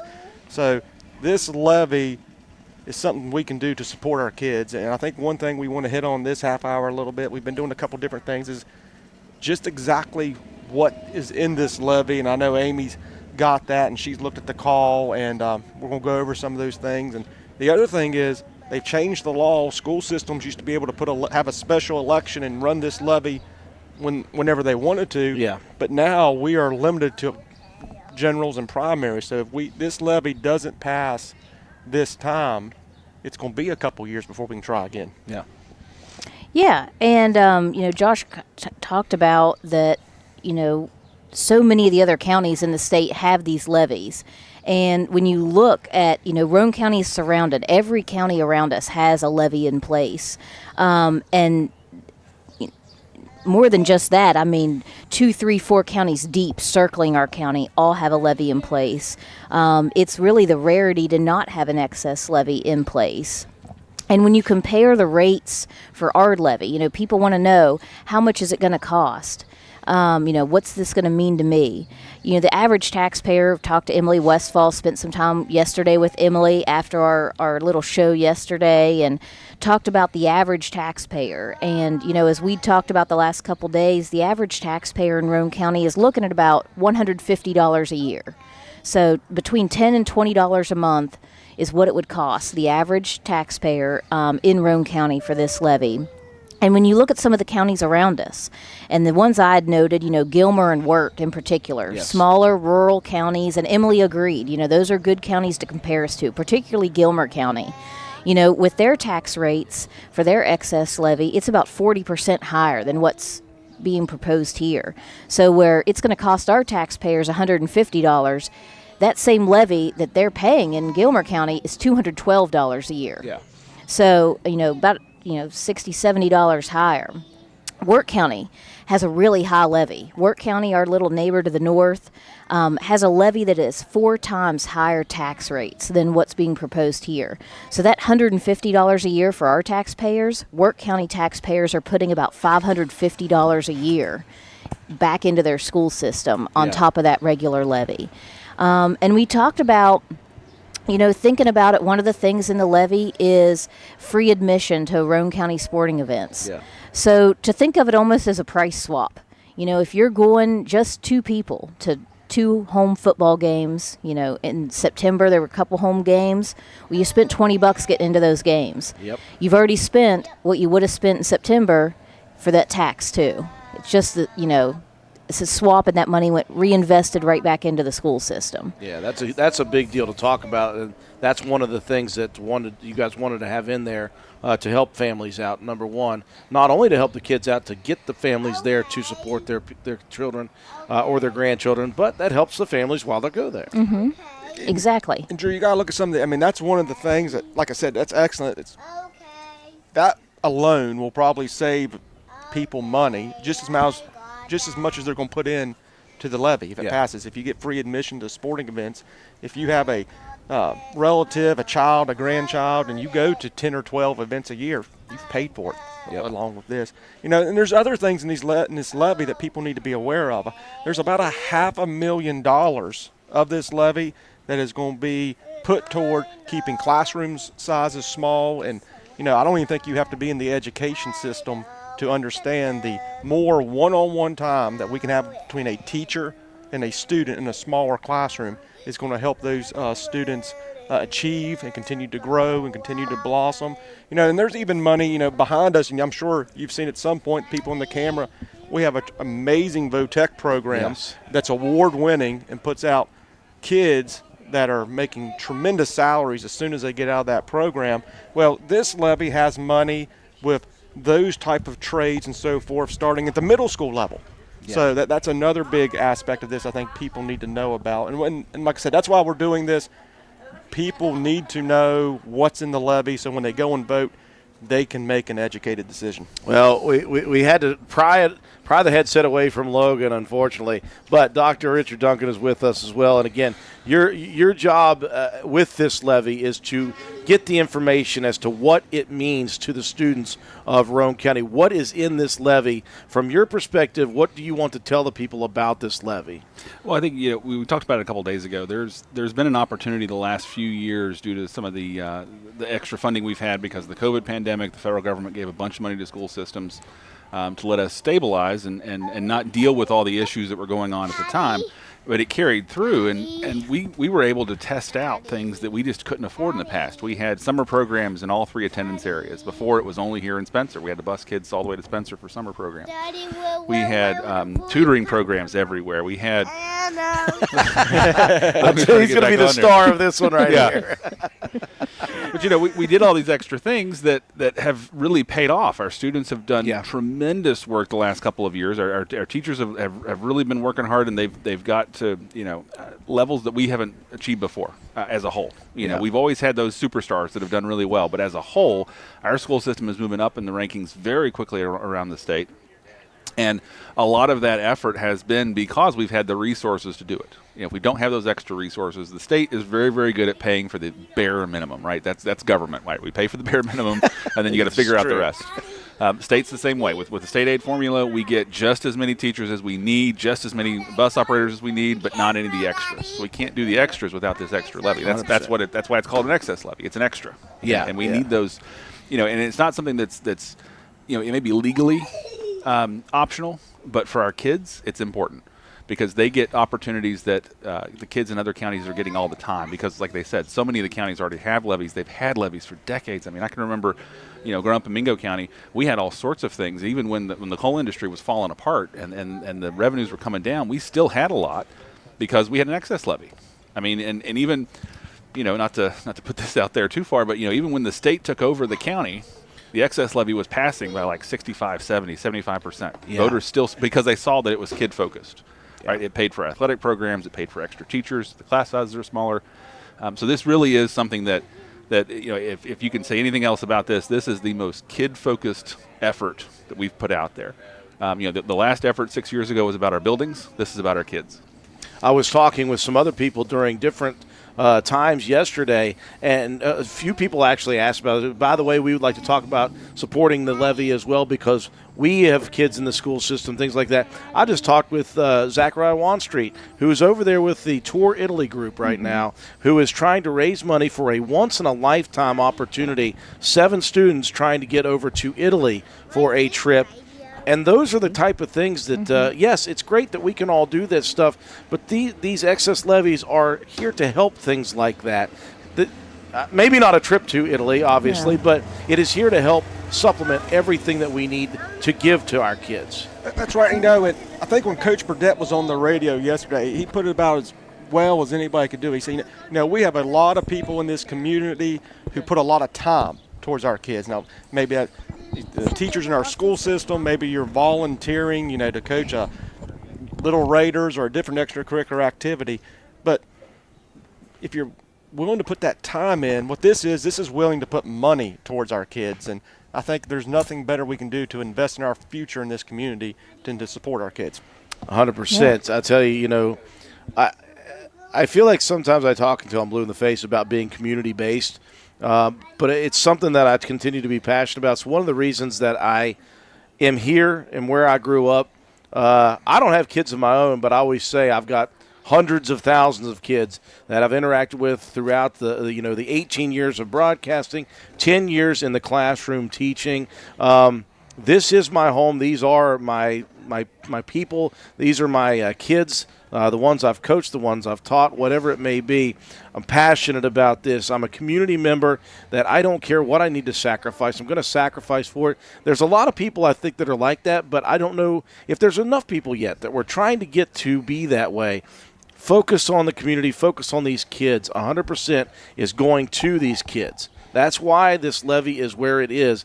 And I don't know if you can force people to be more community-oriented or not, but the goal is just to try to explain this to people in terms that they understand. It's one fewer pizza a month. It's this just a little bit a month. Just a little bit is all it is. And, Andrew, we can't ignore, that's excellent what you're saying. You came back. Amy and I were able to come back. We talked to a few days ago about you start looking around Spencer and some of the businesses that have been bought and are now being run by folks in our generation. But this levy is also can be a significant economic development issue. Yeah. You know, we've talked about, we all know what's going on in some of our neighboring counties where we have an amazing growth in industry. Well, the people who are going to come to those jobs, they need places to stay. And one thing that those folks will look at is, what's your school system like? Yes. You know, how does your school system compare to Jackson County or Wood County or Mason County, and even some of the smaller counties we've talked about that have excess levies? And if you're moving to a new area, you're looking at Roane County, I think we need to show, hey, we support our school system.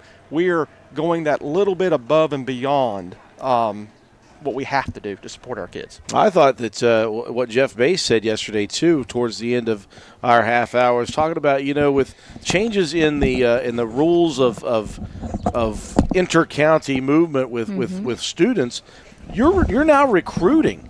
Honestly, you are now Absolutely. recruiting people to come to your school, be it wherever it is. You know, these county lines have kind of They're blurred a little bit They're kind of now. blurred a little bit these days, and so if a family lives, you know, very, very close to Roane County but not in Roane County, and they look at the school system they're looking at, and then they look at Roane County, they say, wow, their community backs their students, and they do all these things. That is a big pull for somebody to come here. Absolutely. And, you know, a couple of the things that, you know, both Josh and Dr. Duncan were hitting on, you know, it's not about the state provides the bare minimum, you know, the basic state aid. It's called the basic state aid formula for a reason. And it's all tied to student enrollment. So one nice thing about the excess levy is, you know, for whatever reason, people coming and going from our county as a whole, as that student enrollment drops, the funding to our schools drops. And so the excess levy is not based on student enrollment. So it kind of is a way to maintain those services and battle inflation a little bit, because it's going to maintain that same level of funding regardless of if you lose 10 kids. It's not like the funding's going to go away.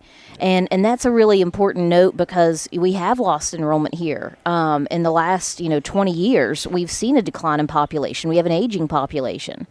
And two, a lot of this extracurricular, the enhancement, going above and beyond with this money, the vocational education. There's a big focus in this with vocational education, career and technical education in the high schools and middle schools. But a lot of this is also focused on academic and athletic competition. And academic competition, you think of the FBLA, the FFA programs, very successful programs, but also very expensive to operate. We have kids competing in national competitions, and that's not cheap. So everyone's bought their, especially around Walnut Festival, their $12 mums that the deer are eating at your home. And, your trash bags, your cookie dough, your wrapping paper sheets, all of these different, your popcorn, all these different fundraisers. We've got joined here a couple Spencer Elementary staff, Principal Lori Hamrick, and, they've been selling ox roast now for 2 days. Lori's probably been up since 5 a.m. slicing meat. But it's their biggest fundraiser of the year. And all this effort that goes into these other fundraisers, that maybe this helps alleviate a little bit. And maybe this helps, not have people worry so much about how are we going to make this happen, because we know we've got the support there and the funding there to help make it happen for kids. Well, one thing I know, and I'll bring Lori in for this, is, Lori, you've been a member of this community all your life, as have I, as has Amy, and we look at this thing and we say, we always know that we are a community-based county. We know that we have the people that love the community, and this is an opportunity to prove that. Absolutely. And I think that that's one of the things that's probably the most important for us to remember. Sometimes we can get a little aggravated with what we think the system is, or, mismanagement of funds, or whatever the situation might be. But this is a vote for our kids. This is a vote for the children in Roane County so that they can have the equal opportunities that children all over the state of West Virginia have. And that's one of the things that I see very often whenever I go to conferences and we're there with people from Kanawha County or Wood County or Monongalia County, and all the different things that these children have access to. And we have access to them in Roane County as well, but we as individuals pay out the nose for that. You know, we are buying the mums, we are supporting fundraisers. How great would it be if this was just something that our children had access to, that people didn't have to work their tails off to get the funds to support? And that's what I think is probably the most important thing about this. This is for our kids. It is so that children have the programs that Amy referenced. It's so that our county does a great job of providing basic essential needs to our students, but there's so much more than that. You know, we want to have the greatest science labs at our school. We want the best writing programs for our students so that when they graduate, they can compete. They can compete with all the other children and graduates from all the other school districts. Also with me is Danielle Pop. She's a preschool teacher here in our community at Spencer Elementary, and also she's our Faculty Senate President and a member of our LSIC, which is our Local School Improvement Council. And so, Danielle, you want to add anything into this? Well, we want to be rock stars here. Again, we want to be basic. And you come from a different county, growing up, I should say. You didn't go to Roane County High School. Not to high school, no. Yes. I left during middle school. I left and I went to high school at Lewis County, and then came back after I was in college. Came back and started my teaching career here. Yeah. And so I've been here for my entire teaching career. And so, it's just the changes that have happened since starting teaching and to the way that things are now. There's just so many more programs out there that are available for our students that somebody's got to pay for that, and if we don't have the money in our budget to do that, then we can't offer those programs to our kids. And so right now our kids are missing out because we had those things up to last year, but this year we're not able to provide a lot of those things. We're not able to provide a lot of tutoring things after school that really benefited the students at our school, because we were a school in the school improvement through the state and stuff, and so we saw a lot of gains and benefit from that, but we can't offer that now because there's just not additional money for that. This levy provides that additional money for those students to keep them on track and to make gains when it comes to do the state testing when they get to third or fourth grade.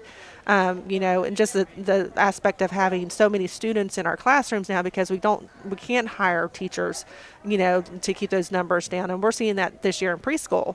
We've got 20 kids per classroom at our school, which is a phenomenal amount of kids. It's quite a bit more than you like. Yes, for kids coming in the first time, it's it's a lot. 20 Logans. Imagine 20 of that. But it's a lot. I mean, it's a lot for kids who are coming in for the first time. When you're having to deal with just the adjustment of schedule and routine and behaviors and things like that, and you don't have space. And so before we kind of were able to spread them out a little bit, and this year we're not. And so I feel as a teacher, this is the first year I felt that I'm not going to be able to give my full self to my students because of everything else I'm having to deal with. And it's unfortunate because I know that the kids as a whole will suffer from that. But with things like the levy and stuff, hopefully in the future, that'll alleviate that to where, we'll be able to give them everything that we have. So, I mean, it's really more important in that aspect than thinking, it's just more money out of somebody's pocket. I mean, this is our future. It's so much more than just money out of the pocket. Yeah. The teacher-to-student ratio, and everybody knows the smaller the class size, the easier it is for the teachers to, as you mentioned, give everything that they have to each of those students. When you're spreading it thin over 20, that's hard to do. You mentioned that the test scores rising. Everybody couldn't wait to be all jacked up about when we just saw the post a couple of, maybe a month or two ago about the test scores rising and how we made it up to 22nd and everybody's cheering. Yay. Well, guess what? We need help for that stuff. As you said, that's a part of the after-school tutoring program that we had for this. Well, we need the funds for that to continue. let's not get to this level and then see it go away because we didn't get behind this levy and give them the resources that they needed at the school system. It's true. Spencer Elementary has been on, it is a school of improvement, which means that our school has received extra funding from the state the last 2 years so that we could have some special programs and we could try some new initiatives at our school. We're seeing great success. But guess what? The money runs out next year. 100%, yep. Next year, we will no longer have those additional funds for us to be able to do unique things with our students. We've taken field trips. We've brought presenters in. We've gotten better technology for our students and our teachers, and those things will just kind of go back to status quo after next year. And so or after this year rather. And so we hate to see that happen. We need the additional funds to keep a level of more than just mediocrity going at Spencer Elementary. You know, the thing that I know about the administrators at each of these schools, the principals in each of these schools, people involved in the LSICs, people involved in the faculty senates, and even up to the superintendent's office and all that, everybody wants the best for the kids. And the frustration comes in when you feel hamstrung by you can only get so much from the state. You can only get so much from the federal government. You see what's available. You want it so badly for the kids. And without trying to beg the community, you're trying to say, please understand what this is meaning for the children. It's not us. You guys aren't benefiting from this other than the opportunities that you're able to give the kids. That's all this is about, is giving more opportunities for our kids and the students. Absolutely. Nobody's lining their pockets. Definitely. Nobody's lining their pockets. None of us ever got into teaching to get rich. We all know that. That's true. Well, and, they've been talking a lot about tutoring and after-school programs. I think it's important to note when you look at the $900,000 that's going to be raised by this levy annually, $125,000 of that, a pretty significant chunk, goes directly and specifically to summer programs and after-school tutoring and enrichment services. So that's exactly what they've been talking about, and that's a big chunk of this levy.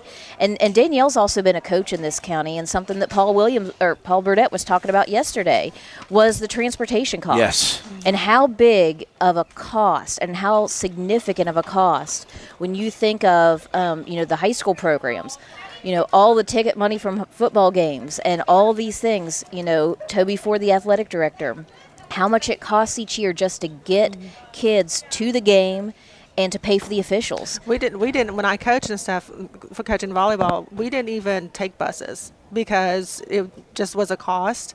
And it kind of alleviated that cost for them to be able to put it somewhere else in the athletic program. But we didn't even take buses just because we had parents who were willing to transport their kids just because of that issue. And you can only do so many fundraisers for your sport. Exactly. And you fundraise, everybody's fundraising. Yeah. And you're hitting up the same people. And so, it's hard for somebody in a business to say, I already gave to this program. I'm really sorry I can't afford to give to this program. Everybody wants to give and stuff. But, when you've got several teams coming at you to, with the fundraising and stuff, it's hard to do, and this will alleviate some of that to have to, be kind of begging everybody for money for your program and stuff. So, and as Amy said, when you look at it countywide, you're giving money anyways to many of these things.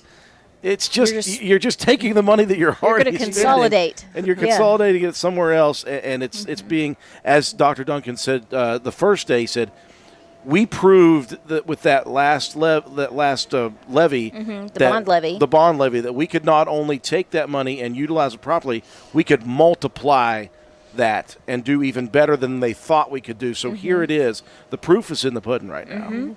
Absolutely. And you think of how much time and effort it takes for all those parents, all those volleyballs. And that's the volleyball team at the high school. So you've got volleyball teams at Walton, Gary, Spencer Middle, all these people who are dedicating all this time to getting their kids to these sports. And this would pay for all that transportation. And this would pay to alleviate some of that. So, maybe you're able to enjoy the game. Yeah. And, and I think it's just almost a reallocation to me. If you've got a couple kids in middle school who are playing a couple sports, and then you've got some at the high school, and you're going to 2 or 3 athletic events a week. And for some people, that's a minimum because it seems like some people are going every day. you're paying $5 for every one of the times you're entering those. So you're giving, hundreds of dollars a month already. I would say more than this is going to cost you. Probably, absolutely. I would have to think so. Yes, absolutely. When you're looking at the cost of this levy being $10 to $20 a month for the average taxpayer. That's really not that much. No, it really, when you think about it in that manner, I mean, it's really, if you've gone to 2 home football games in September, you've paid your tax for that month.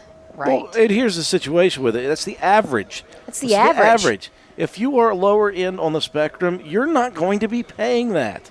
No. If you're worried, I'm day to day, I'm paycheck to paycheck. Well, that's not going to affect you nearly, maybe even at all at some levels.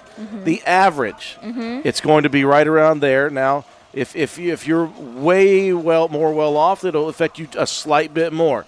Not a ton though. But it's one of those things where if you're saying I'm making $40,000 a year, I'm living paycheck to paycheck, I got an old beater of a vehicle. I can't afford to pay $160. Well, you're not going to be paying. You're not going to be paying $160 a year. It's not what's going. Well, and when there you is compare there is a calculator out there, by the way, that you can look at, and you can type in your stuff and find out what the effect would be. Absolutely. And I've gone, all these Post-it notes are Emily Westfall Post-it notes here. I've gone to talk to Emily. She's worked up. We were looking at paying $212 for their kids extra. And you look at Work County next door, and they're paying $500. Do that, yeah. And that's the thing that I think that, these are our neighbors. These are basically next door counties. And do we not want the best that we can possibly do for our kids? Do we not want our kids to be able to compete with those kids? Do we not want our kids to have the uniforms or the bus trips or the programs, whether they're athletic or academic? Do we not want that for our kids? And I do see other counties have chess teams and robotics teams and some of the more like STEM related activities and programs. And it would be great if Roane County was involved in those type of things as well. So it boils down to what do we want for our kids. Yep. 100%. I know what I want for our kids. I know what you guys want for our kids. So, absolutely. It's 100% yes for me. I know in November when I hit the polls, I'm putting a yes on that one. I'm putting a yes on the patch levy. I'm putting a yes on the senior services levy. I'm putting a yes on all that because guess what? I love this community. Absolutely. And I want to prove it. And I'll sacrifice a pizza a month. I got no problem with that. Yep. I'm fat anyway. I could probably lose some weight. Well, Josh, Amy, I do appreciate, again, you guys for buying these times so we can talk about this very important issue. Lori and Danielle, thank you all for being a part of this and putting a face out there and talking about how important this is. You guys come at it as people who work with these kids every day, and I know the passion that's there for you and many, many more in our education system. They want to be able to give the best to the kids, and one of the ways that we can help that out in Roane County is to put a yes on that levy. So we hope that you guys have at least taken the time to absorb this information. If you were a maybe before, hopefully you're a yes now. If you were an absolutely not, maybe you rethink it. Maybe you go and ask more questions. There are opportunities still within the month to find out more information about it. They can go to the Roane County High School website. They've got information, what is in the levy, what the effects are. They've got all that information for you. If you happen to see Dr. Duncan running around town, he is glad to stop and talk to people about what is in this informationally, what is in this levy. There is no way that you can't be informed if you truly want to be informed about what's on this levy, right? Absolutely. And if you want to find out how much it's going to cost you, stop by and see Emily Westfall. She can work with you. She has your numbers right there. She can tell you so you know exactly what you're getting into. We just want people to be informed before they make that decision in November. Thank you all so much for joining us. I hope that this has flipped some people, honestly. I really do. I hope some people have changed their minds about it. If they were a no, up there a yes. If they're a maybe, I hope they're an absolute after this. 100%. Thank you guys very, very much. Again, half hour of content brought to you by Josh and Amy Downey. And again, we never did talk West Virginia sports. Not one time did we talk about the Mountaineers game tonight. I guess we're all bated breath because last time Josh and I talked about something pre-game, it was last year, And then the Houston game happened, and he and I the next day were not happy that next morning. I see the mayor's here. The mayor want to pop on with us just for a second. You have avoided me, by the way, like the plague this year. I'm going to have you move some of these chairs out of the way. I got Kate coming. Okay. Kate's the real nut of the whole deal. I haven't avoided you. I haven't had much time. Understandable. And I don't run as fast as I was, but I've put in a lot of steps in the last few days. So 100%. Number one, how are you feeling? I'm doing really well. I've tried to pace myself and not because this thing started for me a few weeks ago, and I knew Monday that Saturday would be here too. So every day I tried to pace myself and meet and greet as many people, and I do a lot of them. But I'm the little tech guy who knows all the little 100 small things that nobody else knows. And if I don't remind them, then we miss the boat a little bit. But I've got lots of pages of notes, and Kate, she stepped up to the plate and offered to be the president again, and she's done an overwhelming job. And I don't know whether Amy could find Kate or not. I really need her to be here. It's the only chance we got. She said she'd be here. It's all right. We've got a full hour, and Marie is not worried about taking time. Here she is, right here. Yeah, get her a headset. She's the main nut. Well, Mayor, I do appreciate you sitting down with us at least for a little bit. And you're right. You got to pace yourself when it comes to the Walnut Festival because it's a marathon, not a sprint. It's a 5-day event for us, and you can overeat the first day and feel terrible, or you could just try to pace yourself. You could try to see everything the first day, or you could just do a little bit here, a little bit there, a little bit here, a little bit there. You said this was a big one. I've been speaking with Kate over the last 6 months, and 6 months ago she said we want this to be big. We want this one, the 70th, to be a big festival. Well, 100% check mark because this is a huge festival. Wednesday was bigger than it's been in a long time. Thursday was bigger than it's been in a long time. Yesterday was huge. Today, it's going to be a blowout. And I think that you never really know. Number one, you never really can tell about the weather. No. How about the weather? But number two, Kate, everything that you want to do and all these decisions that your all's committee makes, you kind of just wait and hope that it works out well. And absolutely, it has worked out unbelievably where you've put things, where you've opened things, you've brought new things in, obviously. You guys figured out a way to get the ox roast sandwiches back, which has been a massive success. Big the deal. Petting zoo has been a huge success yesterday. I'm sure it's going to be the same today. Everything seems to have worked out this year the way that you guys had hoped that it would work out. Yes. She's exhausted, by the way. I am. And it's nerve-wracking going into it because you don't know if it's going to work. You just kind of hold your breath and hope that it works. And we were fortunate that it has worked out. Yeah, I try to settle her down for the fact that I've done a lot of them. And I told her 2 or 3 days ago, she and I just leave town, it would happen and nobody would know. And but it is, and she cares so much about it that she wants to make sure everything clicks. And when you got 35 events going on right this very moment all over town. It's from electric to water to traffic to parking to what. Yeah. And then Rob's got a team of people up there right now lining up the grand parade, and I think we had 20-some float entries, a lot of them. They were working on them last night, but it's the parade of all parades. It's always a great parade. It's really the number one thing that people like to attend, and I've said before that we're really a food festival in some ways. Yep. And because people come from everywhere, and I ran into a lady and her family from Romney last night.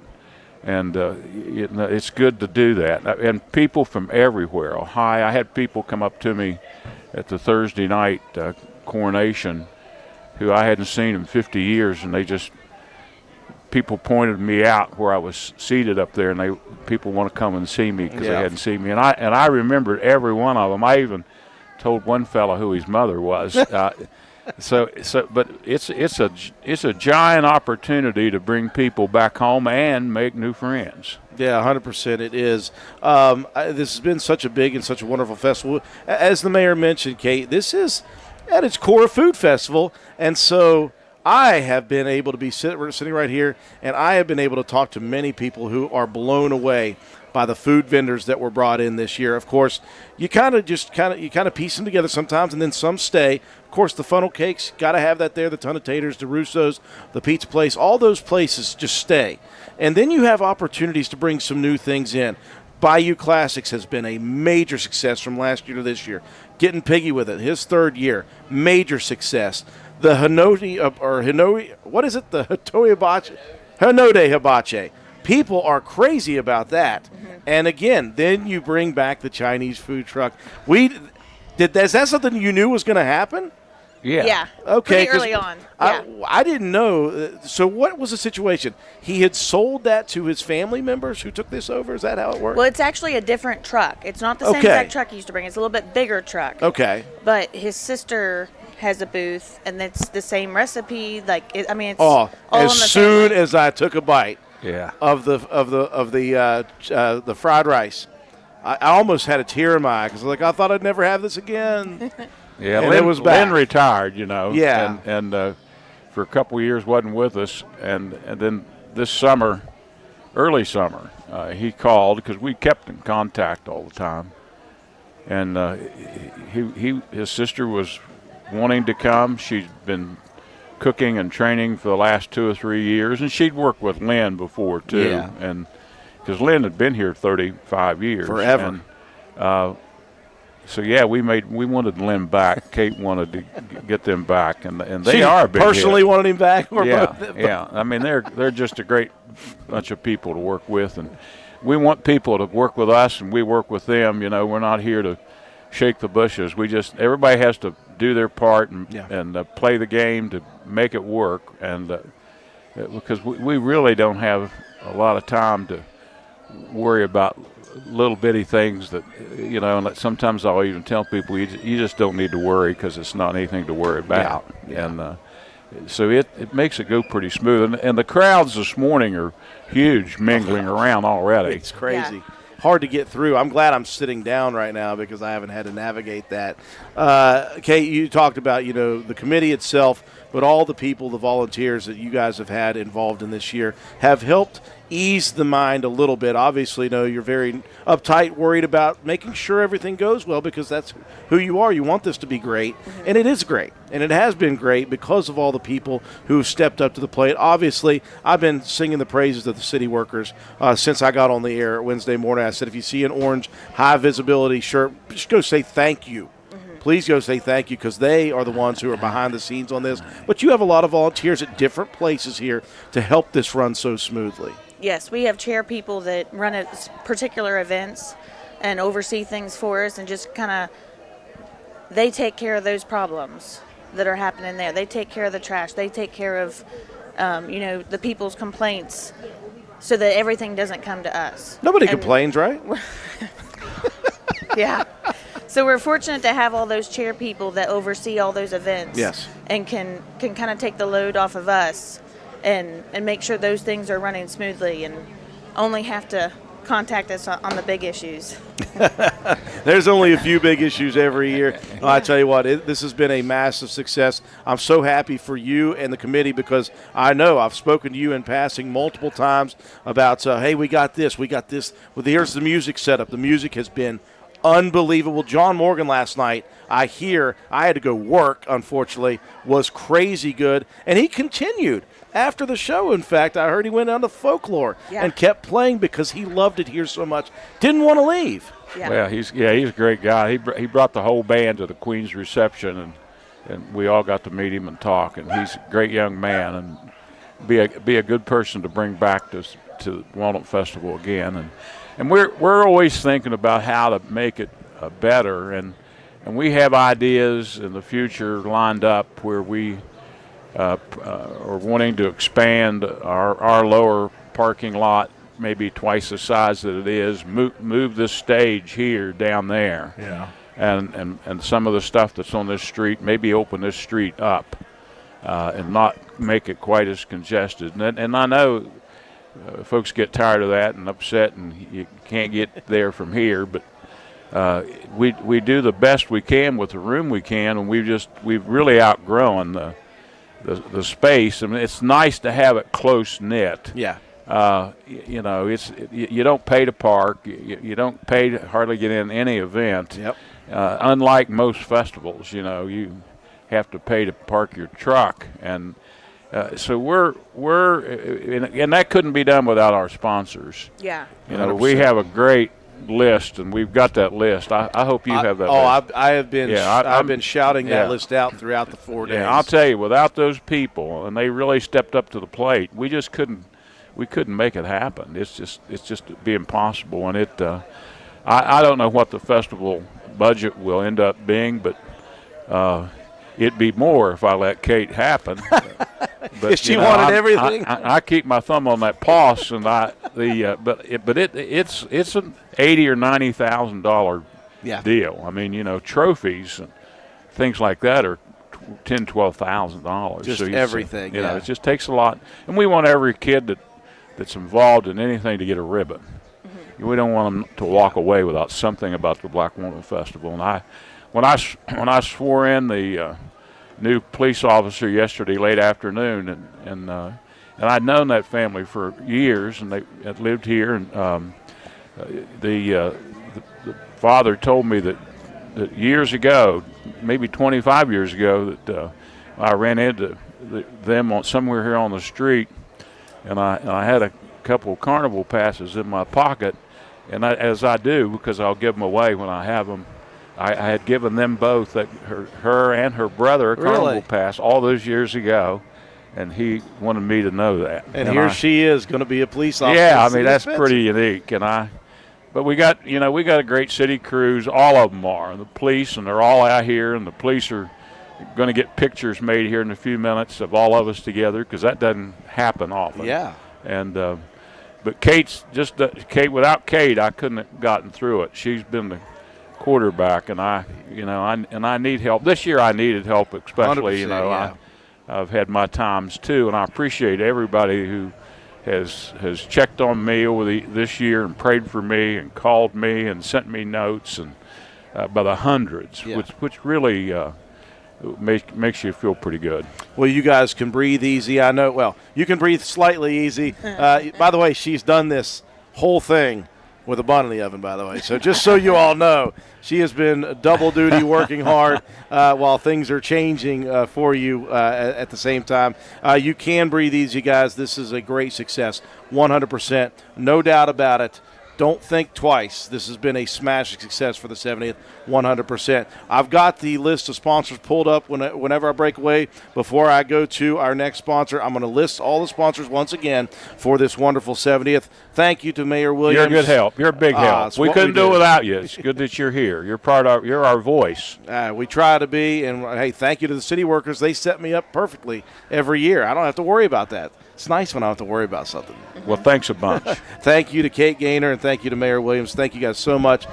Great success, and it's going to continue, folks. We're getting ready for the big deal on Saturday, the Grand Parade. Here are the sponsors for the Black Walnut Festival this year. Corporate sponsor is Handy Mart. Tier 1 sponsors, Smoker Friendly, Poca Valley Bank, Wendy's, Roan General Hospital, People's Bank, Armacell, OVP Health, and the City of Spencer. Tier 2 sponsors are Cash Saver, John H. Taylor Funeral Home, Best Title, Taylor Vandal Funeral Home, McDonald's, Hardman's, Mini Hamilton Health System, First Neighborhood Bank, Willow Drug, the Saunders Family Farms, LLC, Gino's Pizza and Tudor's Biscuit World, Calhoun Banks, Optimum, Joel Baker Law Firm, Jack Garrett Ford, Little General, Waste Management. Tier 3 sponsors, Stephen Hughes, the Arnott House Bed and Breakfast, McIntosh Oil and Gas, Houchin Construction, Roser Oil, Hildreth Supply, Dairy Queen of Spencer, Go Mart, Boyles and Hildreth, Dependable Pipe, Consumers Gas, Board Depew Realty, Stats Pharmacy, Tanner Communications LLC, Carpenter's General Store, Titus Law PLLC, Macintosh Hardware, Furniture and Appliance, Casto and Harris, Early Wine Concrete, Spencer Middle School, class of 1969, D&D Motors, Backwood Ramblings, the Roane County Commission, Ashley Insurance Agency, R.D. Wilson, Route 33 Steakhouse, and Jeff Fetty Designs. That is a big, big list, and that is why this festival is so big this year. All of the sponsors chipping in to make this the best festival that we have had in quite a while. And again, we do want to thank the mayor and the city staff, the city workers who do all the behind-the-scenes work. I want to thank Kent Gaynor and the committee, the Black Walnut Festival Committee, for putting together a wonderful Black Walnut Festival. We went over a little bit. I do apologize to our sponsor for this half hour, which has about 10 minutes left, but the next half hour as well. And once again, that is Patch 21. We're very happy to be joined by Marie Hedges. And now, here's the deal, Marie. The reason I did what I did is I thought, well, we talked for a half hour yesterday. We did. And you told me, you're like, how am I going to fill a whole other hour, because you only had a half hour scheduled. And then Chestnut Ridge Winery and Teresa Holcomb said, I can't make it Saturday. Can you guys take over? I'll pay for it. So you have the time. Yeah, and we're very appreciative of Teresa at Chestnut Ridge. You know, she's great to work with, and that was very kind of her to donate her time to us. So we appreciate that. 100%. Before we get started, I've got questions here to answer real quick. Somebody asked, what time are we going to do the giveaway? Okay, there's 2 giveaways right now. Number 1, I am going to do the 3 passes for the carnival giveaway at 2:30 when we come back after the grand parade. That will be the giveaway that I do for that. Right now, there's a giveaway on the board. I am giving away a free WVRC T-shirt to the first person who comes to the booth here on the corner of Court Street and Church Street. All you have to do is show up here, look me in the eye, and say, hey, I saw you on the streams. It could not be any simpler than that. And I promise you, these shirts are sweet. They are darker gray. They're not that old-fashioned gray. They're darker gray, and they are the soft cotton. So they are soft as all get out. You can sleep in them. You can work out in them. You can run in them if you would like, Marie. Fantastic. Yes. Well, I'm looking around, and so somebody needs to get here. Get one of those T-shirts for sure. Yes, 100%. All right, so yesterday we talked with you and Parker Lambert. I'm not sure where that came from. I just saw a feather land here. Is there a bird fighting above us or something like that? I do not see one. But. So we talked with you and Parker yesterday about Patch 21, the expansion of services, the constant adaptation and changes depending on the needs of the student population, or not just student population, but the kids in our county.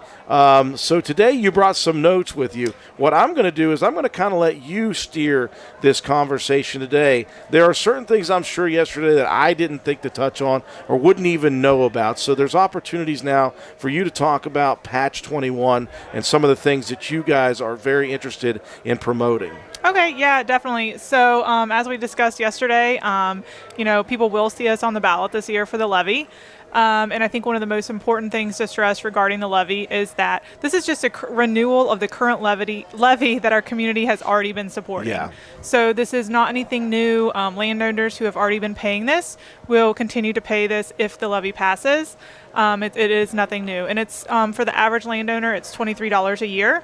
So that's a matter of giving up a couple sodas at the gas station or one night going out to dinner, that kind of thing. You're not supposed to be drinking sodas anyway, people. Yeah. Energy drinks, all those things, right?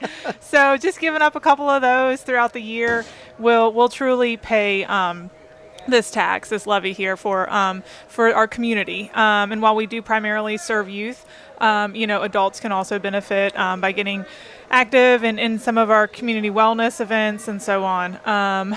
So most of the money does go right back into our youth, our kids. So if you think about that, think about your families and so on. Even if you don't have a child yourself, you probably, you might have a niece, nephew, you might have a grandchild, you might have some friends that have some kids that can benefit from this, whether it be through youth sports with the soccer or basketball or after school programs or summer programs. And the best part is, for some of the sports programs there is a small fee, but most of what we provide is free.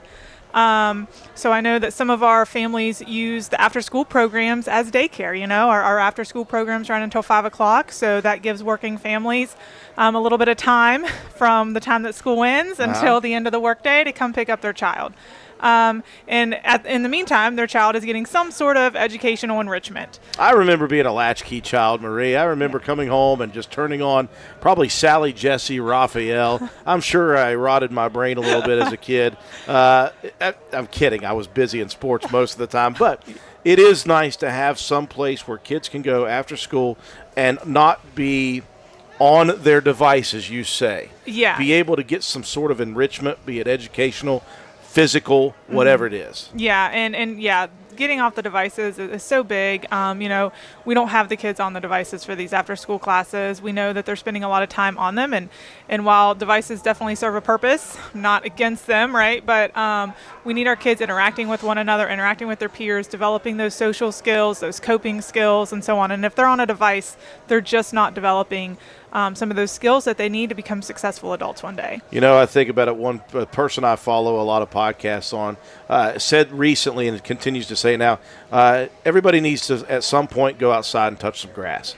Yeah. Everybody needs to go outside and be tangible, not be in a virtual world all your lives. And again, as you mentioned, you can't underestimate the positives of the technology that we have in school systems these days. They make learning different and fun, but there are times for it, and there's times that you need to be away from that stuff and get a little more tangible with those things. I was looking back because I was talking about a couple of different levies throughout these last 4 days, Marie. Of course, the school levy is on the issue. A couple of other levies, the senior citizens, the EMS, and I was looking back and trying to find the numbers from the levy 4 patch. I think it passed last time with overwhelming support, and I'm hoping that people see the value in that, so it's not an issue this year. Yeah, definitely. We're hoping the same thing. We're trying to get out there and promote it and have conversations with people, and anytime anybody has a concern, answer questions, anything like that.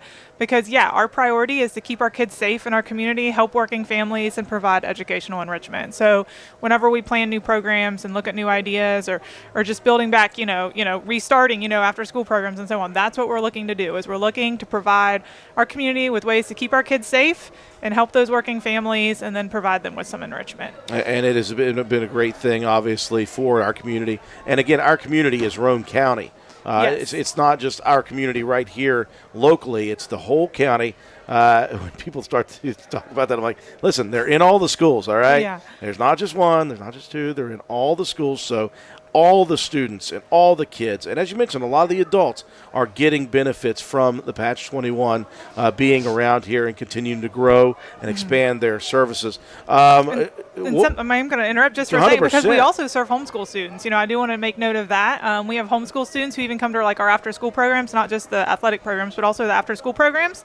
They can call the office, sign them up, and then they just transport them to the nearest school or the nearest site where we have after-school programs. That's huge. So, it definitely is. And we have programs out at Gary that Darlene Norman is over, and we also have a high tunnel out there, and Darlene does an absolutely fantastic job keeping that high tunnel up and running and serving the youth out there, making sure that they have programs, and their programs are going to be starting in the next week or two. Same thing with Spencer Middle School. We're getting those on board. We talked about Chris Blosser yesterday, and just kind of how it's neat to see how somebody can be benefit from the program and work as a high schooler and then continue to serve our youth as a class instructor. And Joe Cottrell does a very popular class there as well, table games. And then out at Walton, that's where we have that early risers program in addition to the after school. So we actually have a before school program out at Walton to help those working families. So obviously the school can only be open so many hours a day, and sometimes that's not the most convenient thing for parents. Maybe they have to leave their child at home 30 minutes before the bus picks them up and so on. So out at Walton, we found that there was a major need for that early risers program, and it starts on the first day of school in August, and it runs all the way through to the last day of school. When I think about that, have you been able to talk to some of the parents that have involved themselves in that? I can't imagine it's anything less than a godsend for them when it comes to that. Yeah, I personally haven't, but I know that, I remember being in the office back in the beginning of August and hearing Denise talk about, hey, make sure we've got everything in line for that. Because, we have 15 to 20 kids easily in that every morning. And I don't remember the exact times on that, but I do know that, I mean, it is definitely a utilized program, like I said, to help those families so they can get to work and don't have to worry about their child being at home alone or out in the dark waiting on the bus by themselves. So that's just such a beneficial program for those kiddos. And this levy helps support that.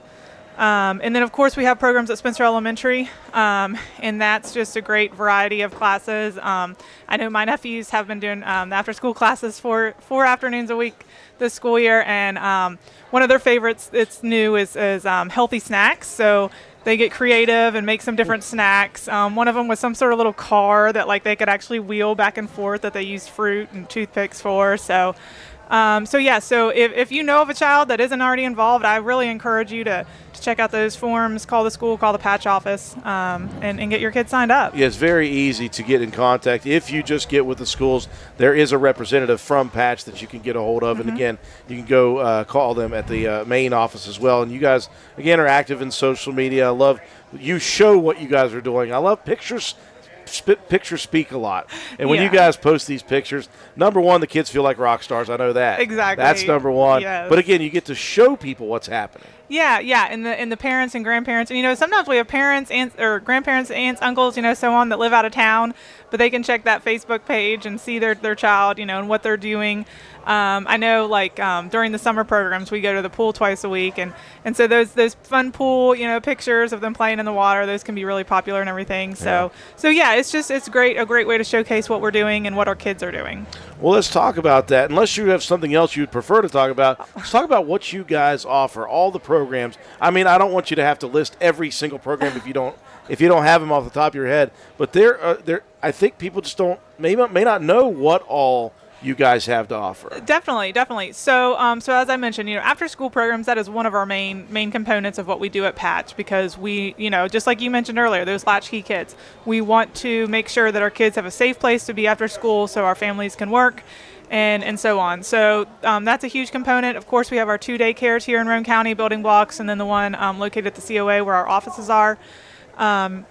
And those, we usually have waiting lists for those. Those are a great service for our community. And then also we have another thing is we do have some adult programs, or kind of programs for all ages. There are some adult fitness classes that we do. And so if you want more information for those, I believe those are Monday through Thursday evenings.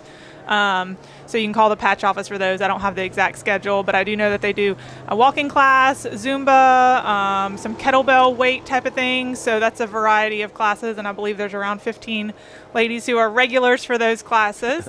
And then we also have our fun run races, our race series that's sponsored by Patch and Jack Garrett Ford. So we have the Nut Run coming up this Sunday. That is our next race that's coming up. And that's a 5K that'll start down at Heritage Park. So registration starts at 9 a.m. if you want to join us for that one. And that's just to promote our community coming together and getting out, walking, running. You can skip, I don't care, but just getting out and being a community and making healthy choices. One of the things I love about the race series is, and you talked about this the last time, we already said, there are some serious runners that come to this Walnut Festival race, but some of the other races that you guys have throughout the year, I remember the Skeleton Scoot last year at the Roane County Golf Club. That's a cool off-road course. And then you have the Ugly Christmas Sweater Run that is a very popular one. every holiday season. You guys tailor a lot of these runs to have some fun with it. And it's just, again, you don't have to run in this race. You can walk, you can bring your pets, and you can take a jog with it. It just seems like it's there to build a good community of health and fun for people. Now you can have the serious racers. You'll always have the people who are they've got their watches out and they're wanting to time themselves. They may be high school runners who are working towards their season, or they may be in season and trying to stay in shape, whatever it may be. But it really is designed just for a lot of fun, honestly. Yeah, it truly is. We have some cross-country runners that come pretty regularly from Roane and Calhoun counties, which is pretty cool. And those kids have kind of come together and they talk about their times and their improvements and other races they've done. So that's neat to provide that space for those teenagers. But then, we have people who just, my nephew Xavier, he'll come out and do it, and he finishes last every time, and he doesn't have a care in the world, right? He's here to get a cool T-shirt and play with some other kids. Yeah. So yeah, so we're just there for a good time, and to support you. If you have a time goal, we do keep time, and so we do recognize those top winners, but and we'll support you there. But otherwise, we're just there to have fun and support our community, provide them with something different in an event to come to and look forward to. You guys, what I love about it is you guys come from sports backgrounds. You, of course, were a collegiate athlete. Justin Bossert, a collegiate athlete and a runner in his own right. You've become an avid runner. Yes. You were a basketball player back in the day, but a runner, avid no matter what. And the people who are involved in this, you guys know what to find, and you guys have found some really cool technological advancements. You take out the old paper clip or the pin numbers. You just got this little thing that it keeps track of your time. You guys technologically are making things a lot simpler, not only for you, but it's easy for people to follow and track their progress. Mm-hmm. You guys have actual opportunities for tracking these things. So let's talk about that. Yeah, so we actually do have a timing system, just like if you were to go to a bigger race out of town. It might not be, it's definitely not as fancy as if you were to go to the Boston Marathon or Chicago Marathon or whatever, but yeah, we have a computer set up and a timing system. So we start that when the runners take off, and then everybody wears a chip. It's not on a bib like a lot of races would be, because we do collect these bags so that we can reuse them. But you just safety pin it on your shirt or shorts, and then that stops your time when you cross the finish line. And so it is pretty neat. So we can give people official times. That took away the popsicle sticks. You remember those? Yeah. So we had some. Yeah. When Justin brought me on board with these races, we had some different systems, and I kept saying, "Okay, this is not working. This one is not working." And trying to suggest different ideas. So and then So then him and Dave came up with this. This system that. Well, they didn't come up with it, but. They purchased the system. They found a realistic, system to use, or so that we could give people times, and and like I said, people do get into it. As soon as they come across the finish line, they're running up to the computer and saying, "What was my time? What was my time?" And it's like, okay, give us a second. So the races have turned into just a really fun, great event. Like you said, we try to time into different things, and we have some wonderful sponsors. Rhone General Hospital is our main sponsor for the Nut Run. They show up, they bring some volunteers that'll be out on the course to help just make sure, because it is an open course, so just help monitor traffic and to run registration. So, Kyle Rains and the whole Prescription for Your Health program has been wonderful to work with through Patch. They just do a great job with everything up there at the Rhone General Wellness Center. And, of course, when you guys send me the press releases for each of these events, there's always a big list of sponsors down below. Yes. And it requires that. It's good to have all the involvement with them. I know one of my close friends with A&M Digital Technologies, Joe McDonald, they're always providing gift prizes and things like that as well. So. Yeah, yep. So those sponsors really help it make so that we can have those races, and they're always listed on the back of the shirts as well. I don't have the list right in front of me, or else I would read it off right now. But I wasn't thinking. I should have brought a Nut Run flyer with me. So that's one other thing. As we've talked about, the pickleball has really taken off. Is it ever? I'm not sure if it was Parker or Trevor or a combination of the two. It's probably I don't know if it was 2 summers ago, but anyways, I know that they had started talking about pickleball. They were working in the summer. They started talking about pickleball, and I think I wasn't there at the time, but I think everybody was kind of brushing them off. And then I don't know, it kind of became actually let's see if we can make this work. There's nothing here to do here in the winter. So initially the idea was last winter for us to have a league, and the city let us use the Armory, which was very kind of them. And so we just started saying, okay, you can come play pickleball. And we taped off some courts. We'll teach you the basics. We'll provide you with paddles and balls and the nets, and we'll teach you what, just some basics. And let me tell you what, there were nights that we had over 40 people there. The heat's not on or anything like that. So it's cold, and it's dark out. But let me tell you what, these people just kept coming. You have rabid pickleballers, yeah. Right? So it was kind of going to be a winter thing, and so then I'm like, okay, guys, this is probably going to wrap up soon. No, it was not going to wrap up. So then we, the weather starts turning nice, and I was like, okay, we're going to take a couple weeks off, and then we'll start back at Washington Park. Well, my phone starts blowing up because we were not going to take a couple weeks off. So I went to Dave and I was like, look, I don't think we can take a month off like I really wanted to. So we got it started at Washington Park. At first, people hated playing outside. They were like, the wind. And I was like, yes. Yes, the Armory does not have wind, but that's a real aspect of pickleball. So these pickleball, the ball itself is not the heaviest thing in the world. Yeah, very similar to a wiffle ball. Yeah. But anyways, so we set up on Mondays and Wednesdays, and we try to encourage new people to still come out and that. But yeah, our kind of our foundation group, they're out there 5, 6, 7 days a week. Yeah. I know right now Saturday mornings they're out there a lot of times. So if you're interested in getting into pickleball, which is the fastest growing sport in the nation, give us a call. We'll get you set up.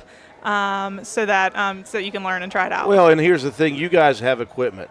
Yeah. You guys have pickleball equipment for people. I noticed that when we did the one on the 24th, you even were announcing, hey, if you don't have your own paddle, but you want to test this, we've got stuff for you. Yeah. And you actually had a vendor there as well, so that was nice to have. Yeah, to let people, because I mean we're obviously a small community, so we definitely want to make sure that having the what you need to play isn't holding you back. So that's pickleball. We also still have a group on Strava. That's something that Justin started a few years ago, and that's still active. So you can join this Strava group, which is sponsored by Patch and Jack Garrett Ford. And we have over 190 people in the group, and it's just a way to track, your mileage, your workouts. You can do kayaking, just different things, just different ways to be active. And it's kind of like its own little social media platform to encourage people.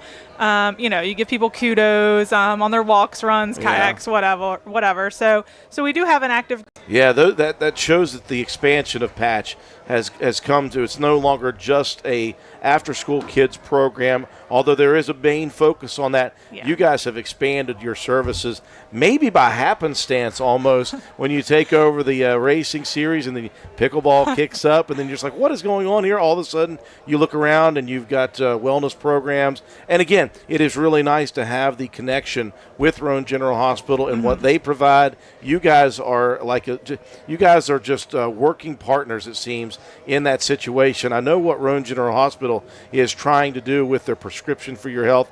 I've talked to them a couple of times. Jeff Tanner was with us yesterday, in fact, and what he said, and I told him, I said, this was when you guys put this together, this overarching prescription for your health. The goal was to take one of the more obese counties in the more obese states in the nation and change the entirety of the county. That is a really lofty goal to have. You don't know where to start. It can be overwhelming sometimes, you think.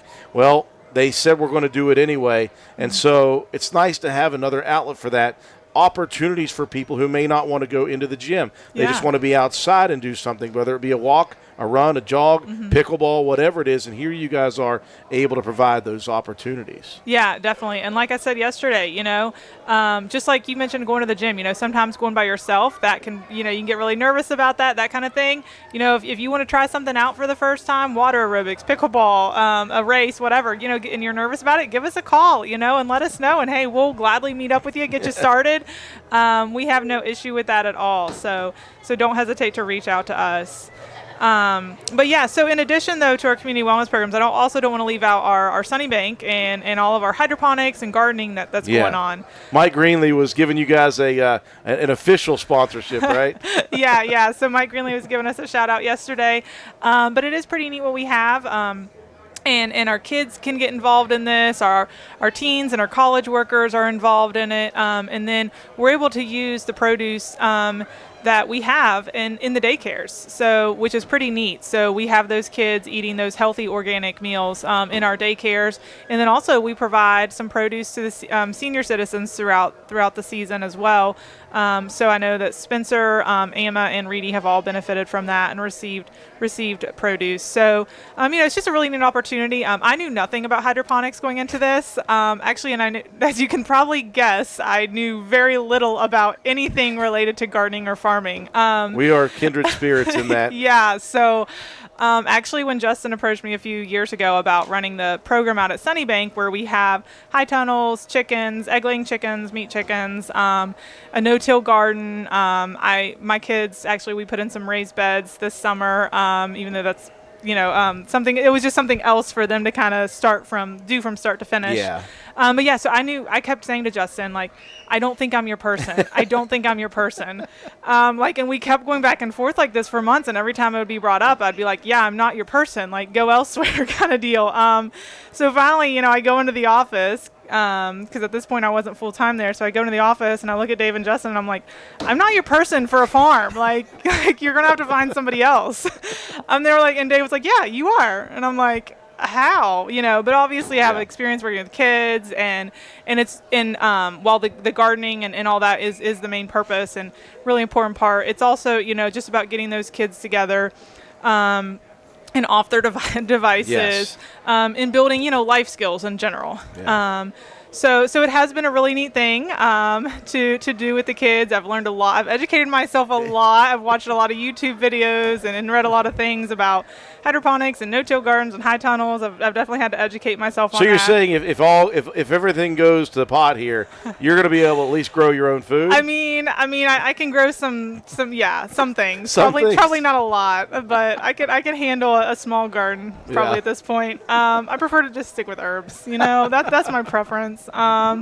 So we have some great blueberry and blackberry bushes out there that have really taken off. So that's probably my favorite thing out of the farm, and the hiking. But so the kids, we go out, we pick berries. They eat half of them probably, and then we send in half to the daycares and the office. So for them to distribute. So it is a neat experience. Because this is something that a lot of these kids might not already have. Yeah. At home. Now I will say that some of the kids, they have chickens at home, and I'm like, yeah, I don't know anything about these chickens. And well, that'd be a cool thing. That's their time to shine when it comes to this stuff. Exactly. So that first summer, I was like, well, what are you going to tell me about that? What can you tell me? The student becomes the teacher, right? Yeah. So, and I am very honest with the kids when it comes to, you only have service in certain areas there, so it's not like I can look up something on the spot. So sometimes I'll look at the kids, they'll ask me a question, I'll be like, I'll look that up tonight and I'll let you know tomorrow.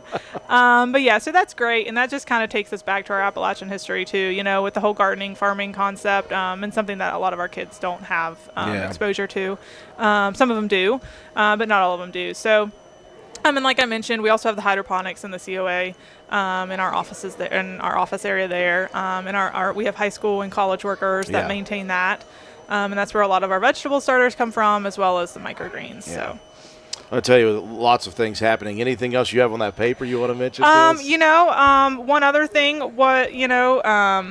I've taken a new role. That's, how I'm at Patch full time now. So I'm also taking on like a prevention and mental health aspect. So kind of bringing something new to the table.